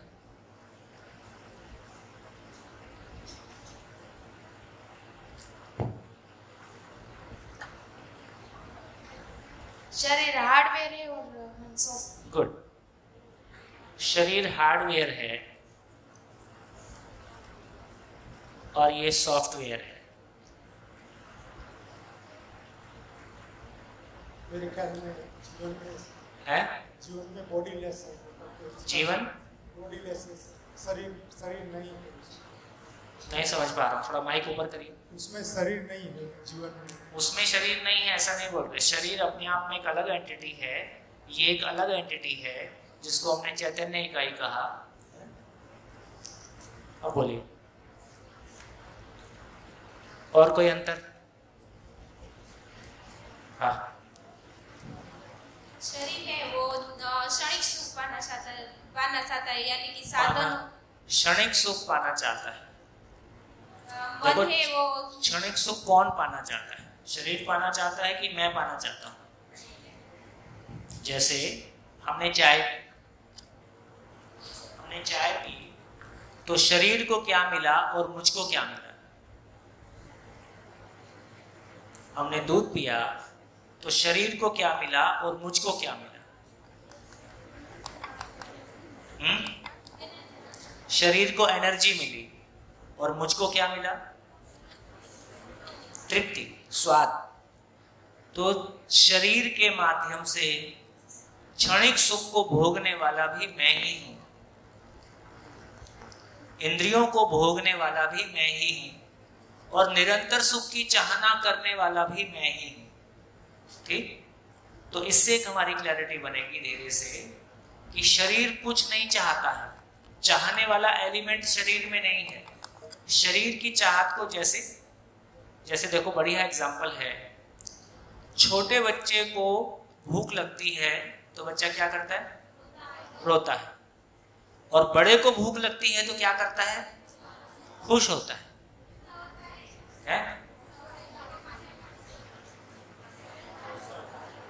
पता नहीं, गुस्सा थोड़ी, खुश होता है, भूख लगी है, खाना खाऊंगा, स्वाद मिलेगा। हमारे गांव में ऐसा होता है? नहीं, वो कोई आदमी को ऐसा परेशान होता होगा। हम लोग को भूख ठीक से नहीं लगे तो क्या करेंगे? 52 लेते हैं, कुछ और करते हैं ताकि भूख खुल के लगे। समझने के लिए, छोटे बच्चे को भूख लगती है तो बच्चा रोता है, और बड़े आदमी को भूख लगती है तो वो खुश होता है कि खुल के भूख लगी है, अब कुछ बढ़िया चीज खाऊंगा और स्वाद मिलेगा, क्षणिक सुख मिलेगा। बच्चा क्यों रोता है और बड़ा क्यों खुश होता है?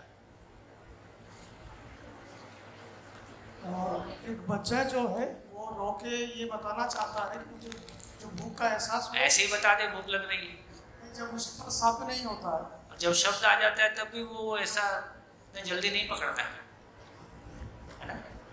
आज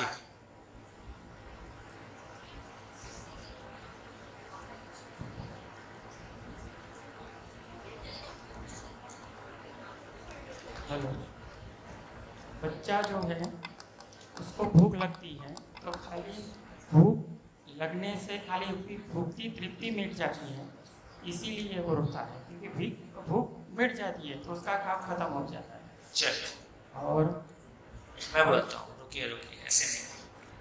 हाँ जी, बोलिए। बच्चे को भूख लगती है मगर समझ नहीं है। बड़े को बच्चे समझ को देखो, भूख लगने का क्या मतलब है? भूख लगने का क्या मतलब है? पेट में लगातार एसिड रिलीज होता है ना? और जब पेट भरा हुआ रहता है तो एसिड, वो जो पेट भरा हुआ है उसमें मिलता रहता है। जैसे पेट खाली होता है और एसिड रिलीज होता है तो पेट को जलाता है। वो जो पेट का जलना है, छोटे बच्चे को लगता है पेट जल रहा है तो वो रोता है। बड़े ने पहचान लिया है, इसका मतलब भूख है, इसका मतलब स्वाद है। बात पहुंची? और नजदीक आते हैं। देखो, छोटा बच्चा रहता है, वो कहीं भी सूसू पोटी कर देता है। वो नहीं पहचान पाता है कि अभी सूसू आई है तो मेरे को बाथरूम में ही जाना है ना, घर में कहीं भी नहीं कर देना है। उस समय तक उसमें अपने शरीर की क्रियाओं को पहचानने की भी अभी स्थिति नहीं बनी है। लेकिन किसी एज में वो पहचान लेता है कि सूसू आई है, इसका मतलब मेरे को बाथरूम जाना है। तो इसका मतलब ये हुआ कि किसी एज में वो सूसू पोटी को नहीं पहचानता है, खाने को नहीं पहचानता है, ठीक है, सोने का टाइम भी नहीं पहचानता है। किसी पॉइंट के बाद, किसी समय के बाद वो सब कुछ को व्यवस्थित पहचानने लगता है। इसका मतलब ये हुआ, मैं ही शरीर को पहचानता हूँ। जैसे मैं शरीर को पहचानने लगता हूँ, जैसे किसी ने मेरे को काटा, और जैसे भारत में ये कहा जाता है कि 95% सांपों में जहर नहीं होता है, और सांप काटने से 95% लोग मर जाते हैं। कैसे मर गया? डर के मारे मर गया। जैसे मैंने स्वीकार लिया कि 100% सांप ने काटा है, तो ऑटोमेटिकली शरीर में उस तरह की प्रतिक्रिया हो जाती है बायोलॉजिकली। तो इसका मतलब ये है, मैंने पहले भी कहा, मानव की ये महिमा है, जैसा मानता है वैसा जीता है। जैसा मानता है वैसा जीता है। देखो, जैसे आप सबने कहा कि ससुराल जाएंगे तो ये प्रॉब्लम आएगी, तो जो भी आप लोगों ने सुन रखा है उसमें ये मान रखा है कि सास ऐसी होती है, ससुराल ऐसी होती है, ये आप लोगों ने पहले से मान रखा है। लेकिन ऐसा बिल्कुल संभव है कि आप में से बहुत सारे लोगों की ससुराल बिल्कुल जैसा आपने सोचा है वैसी ना निकले। लेकिन जब हम जैसा मान के जाते हैं, सास मतलब ऐसी होती है, तो उसी निगाह से देखते हैं, वैसा ही व्यवहार करते हैं, धीरे धीरे वो वैसे ही दिखने लगती है। हमारा व्यवहार ठीक नहीं रहता है, वो भी वैसे ही करने लगती है जैसे उसको करना होता है। इसका मतलब है, हमारे मानने का जीवन में जो मूल घटना है वो क्या चीज है? मानना। जैसे एक और सुंदर घटना, बच्चे में किसी उम्र तक मेल फीमेल का पता उसको नहीं होता है। किसी उम्र तक बच्चे को कोई पता नहीं है कि वो मेल है कि फीमेल है। कितनी उम्र तक? 5 साल तो बहुत ज़्यादा हो गए। हो सकता है 1 साल या उससे कुछ कम, 1 या 2 साल प्लस माइनस। तब तक उसको नहीं मालूम है कि मेल फीमेल क्या होता है। ठीक है, आप उसको सिखाओगे लड़कियों वाली भाषा। हमारा दिल्ली में घर है तो एक मद्रासी किराएदार रहता था, तो उसकी बीवी बोलती थी मेरा पति आती है, तो भी वो आ ही जाता था।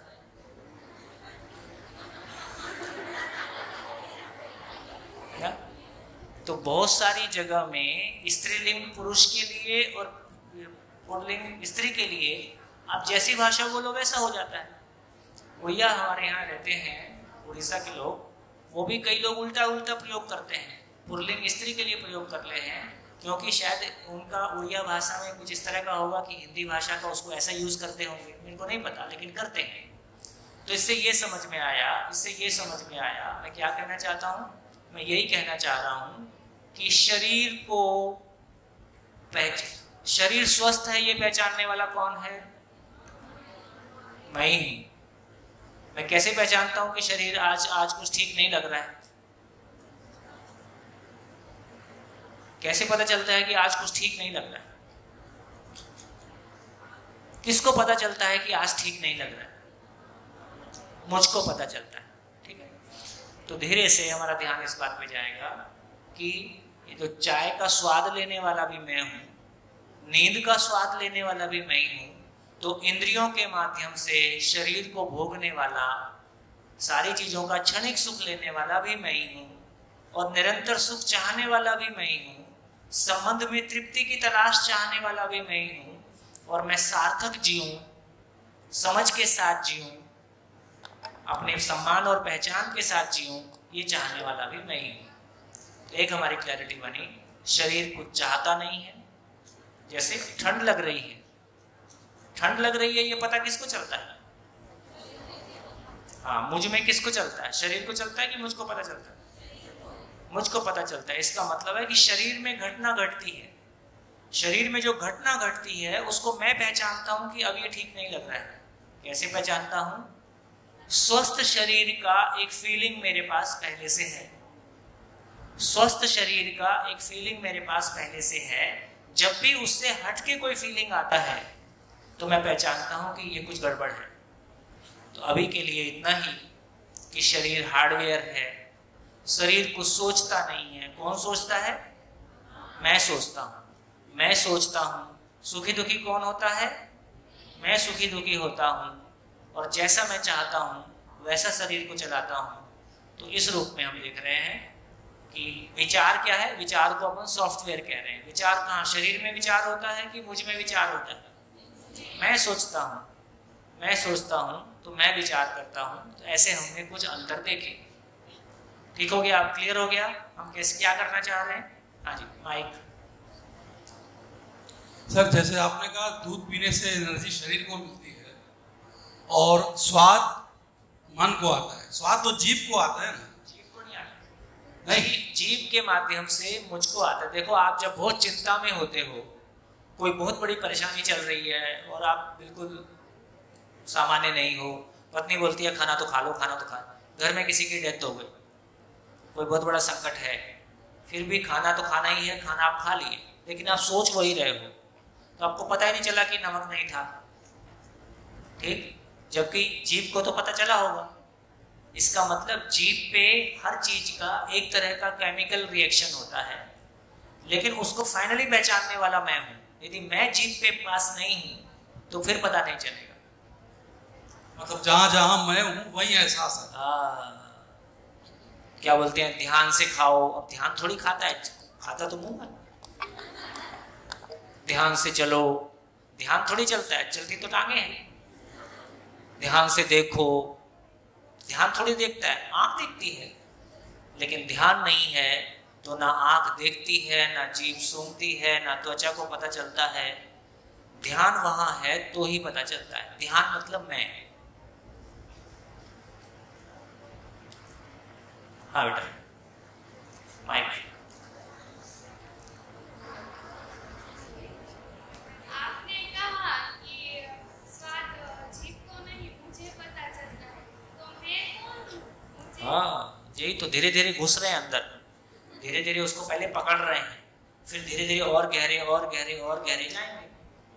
देखिए, इस अनुसंधान का ये आश्वासन है, आप कितना ही गहरा क्वेश्चन कहीं से भी लाओ, हर क्वेश्चन का प्रैक्टिसेबल आंसर मिलेगा, आपके संतोष के लायक उत्तर मिलेगा। स्टेप बाय स्टेप चल रहे हैं।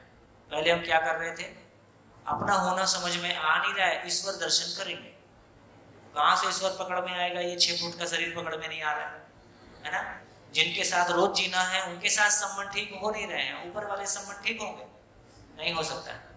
इसका मतलब है पहले हम प्राइमरी क्लास में जाएंगे, फिर मिडिल क्लास में जाएंगे, फिर कॉलेज में जाएंगे, फिर पीएचडी करेंगे, फिर डॉक्टरेट करेंगे, तो धीरे धीरे हम मैं में घुसेंगे, मैं को समझेंगे। हाँ जी, और कुछ? तो अब आप करिए, अपनी कॉपी पे दोनों कॉलम बनाइए। जैसा मैंने कुछ देर आपको बात करके दिखाया कि कैसे दोनों अलग अलग हैं। तो जैसे आपने भौतिक वस्तु और क्या भाव में डिफरेंशिएट किया था, वैसे ही अभी डिफरेंशिएट करो जीवन और शरीर, मैं और शरीर, मन और शरीर कैसे अलग अलग हैं, कितनी तरह से अलग है, उस अंतर को पहचानने की कोशिश करो। स्टार्ट।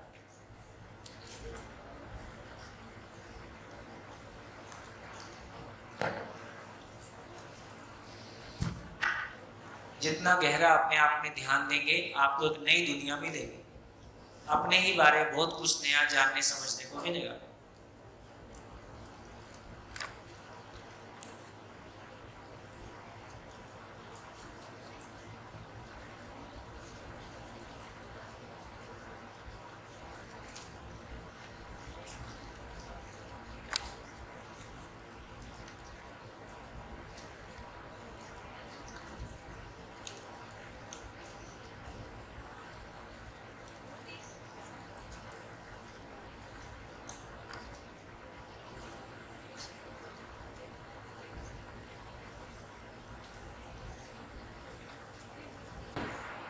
शरीर ऊपर उम्र असर થાય होती है। आवाज क्लियर नहीं है आपकी।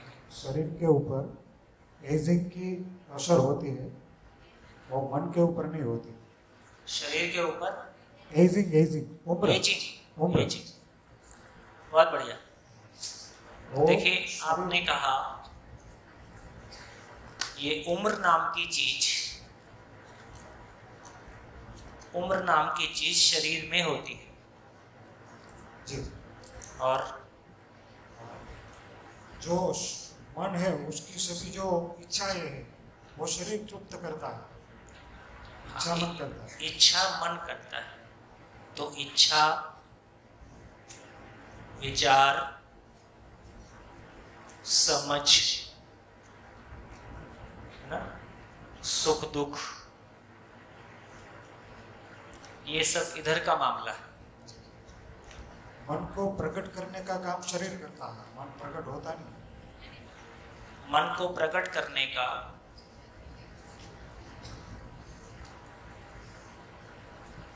ये जो शरीर है, ये जीवन के व्यक्त होने का माध्यम है, जीवन के व्यक्त होने का माध्यम है, साधन है। शरीर साधन है, माध्यम है मेरे लिए। शरीर को भौतिक चीजों की जरूरत पड़ती है, मन को नहीं। शरीर ये पहले भी आ ही गया। शरीर स्वयं में भौतिक रासायनिक है, इसलिए उसकी आवश्यकता भी भौतिक रासायनिक है।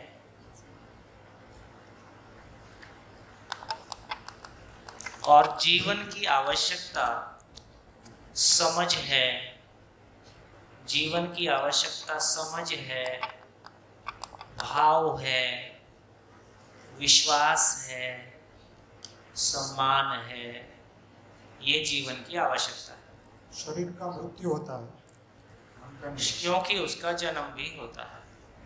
तो एक बात और पता चली, शरीर का जन्म होता है, शरीर बच्चा होता है, शरीर जवान होता है, शरीर बूढ़ा होता है और शरीर मर जाता है।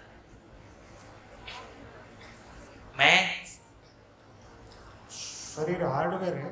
मैं जीना चाहता हूं कि मरना चाहता हूं? जीना चाहता हूं। देखो, ये एक आश्चर्य हमारे को देखने को मिलता है कि लाश को जलता हुआ देख के भी मैं मरूं ऐसी मेरे को स्वीकृति नहीं आती। हम जीना चाहते हैं कि मरना चाहते हैं? जीना चाहते हैं, पर आदमी तो मरता है। तो कितने लोगों को अपने में मरने की, कितने लोगों को ये स्वीकृति है कि शरीर मरता है? शरीर मरता है ये हमने देखा है, लेकिन मैं मरूंगा ये स्वीकृति हमको नहीं। तो मेरे मरने की संसार में प्रलय आएगी और मैं कोने में बैठ के बच जाऊंगा। कोई विचार आता भी है तो ऐसा आता है, मैं मर जाऊंगा ऐसी स्वीकृति नहीं है। क्या कंफ्यूजन है? शरीर मरता है, मैं नहीं मरता हूं, है ना? तो मैं अमर हूं, मैं नहीं मरता हूं, मैं नहीं मरता हूं, मैं अमर हूं। अमर का मतलब ही है कि विचार करने की अक्षय ताकत, असीम ताकत मुझ में मौजूद है। असीम तभी संभव है जब वो निरंतर है। जीवन की सारी आवश्यकताएं निरंतर हैं। ये तभी संभव है जब वो स्वयं में निरंतर हो। इसी को अमरता कहा।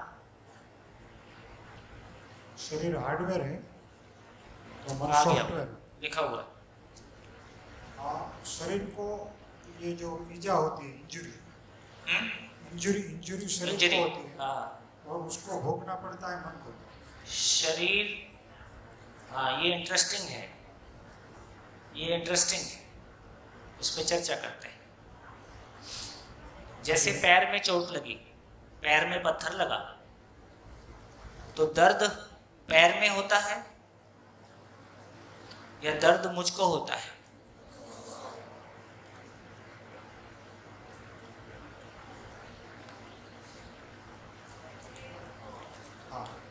शरीर भूल शरीर करता है, उसकी जो उसका प्रत्याघात है वो मन को सहन करना पड़ता है। शरीर भूल करता है, शरीर भूल करता है, कोई भूल करता है, भूल करता है, गलती करता है, गलती। उसकी सजा भी मुझको ही मिलती है। हाँ, देखो इसको समझते हैं। 2 मिनट बैठिए 2 मिनट बैठते।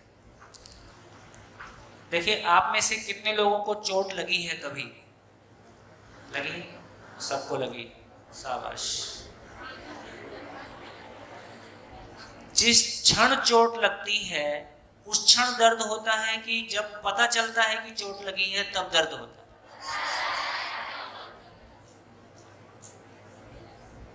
तो एक्सीडेंट में टूट के टांग के 2 टुकड़े हो जाएं, जिस समय 2 टुकड़ा होता है उस समय दर्द का पता नहीं होता है। जब ध्यान जाता है कि अच्छा, तब रोना गाना शुरू होता है। ऐसा क्यों होता है? ऐसा होता है, ये सहमति है? ऐसा होता है। क्यों होता है?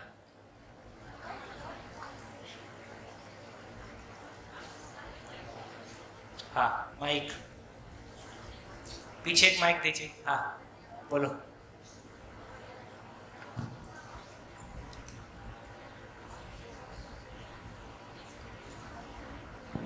क्योंकि शरीर को मैं चलाता हूँ इसलिए मेरे को दुख होता है। नहीं, जब वो टांग टूटती है तब दर्द उसी क्षण क्यों नहीं होता है? जब पता चलता है तब होता है।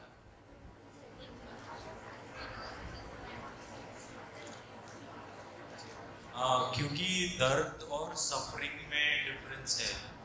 जैसे दर्द फिजिकल होता है और सफरिंग जो है वो मानसिक होती है। अभी सफरिंग की बात नहीं कर रहे हैं, दर्द की ही बात कर रहे हैं। पैर में चोट लगी और दर्द होता है, सिंपल बात कर रहे हैं। किसने अपमान किया और सफरिंग होती है उसकी बात अभी नहीं कर रहे। हाँ, जब मुझको ध्यान जाएगा तभी तो पता चलेगा। हाँ, जब तक दर्द, तो ये कहा कि शरीर में अव्यवस्था होती है। जैसे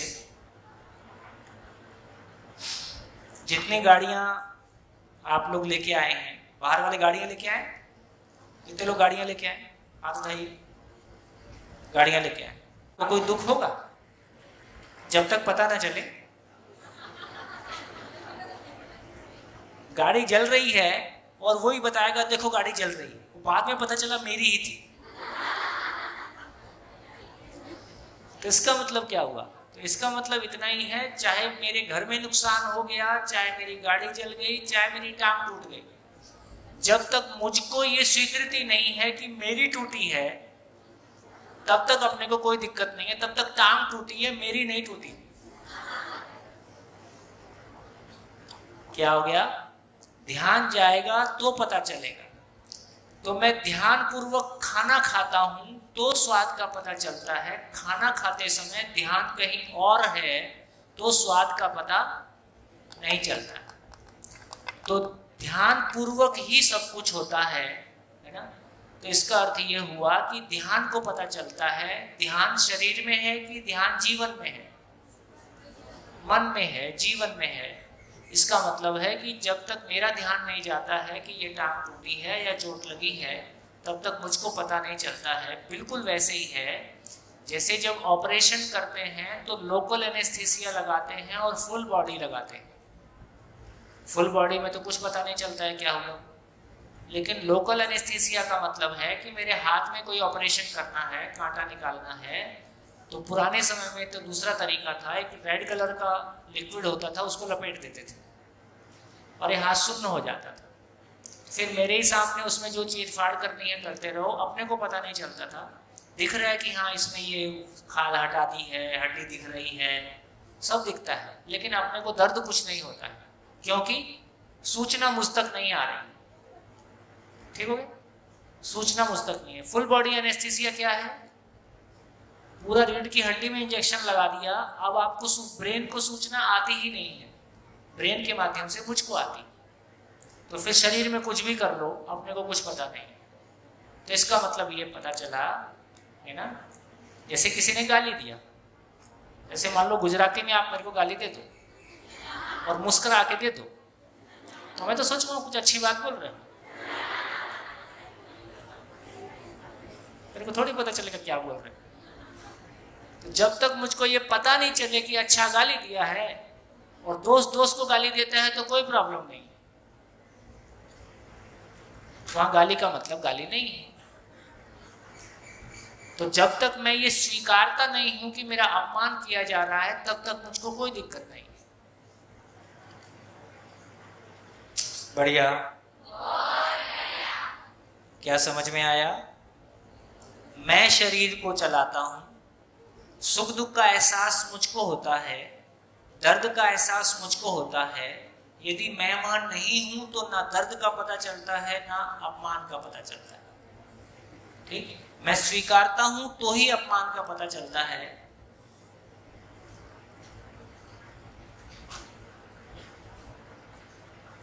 आज ब्रेक करेंगे लेकिन जल्दी लौट के आएंगे। आज मैं सो गया और मेरा अलार्म नहीं बजा, मुझको पता नहीं चला। तो थोड़ा सा अब ऐसा लगता है कि एक लेवल था जब ये सोच रहे थे कि आप सबके साथ कनेक्ट बन सकता है और कैसा बन सकता है। तो एक नैया, एक स्टेप हमने पार कर लिया। आप सभी के साथ बहुत अच्छा कनेक्ट बन पा रहा है, कंटेंट फ्लो हो रहा है। अब थोड़ी गति बढ़ाएं, क्या लगता है?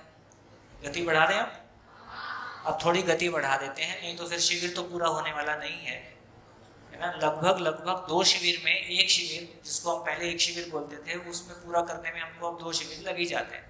फिर भी देखेंगे जितना कंटेंट पूरा हो पाएगा उसको करेंगे। तो ऐसा करते हैं, अभी ब्रेक करते हैं। धन्यवाद, मिलेंगे जल्दी।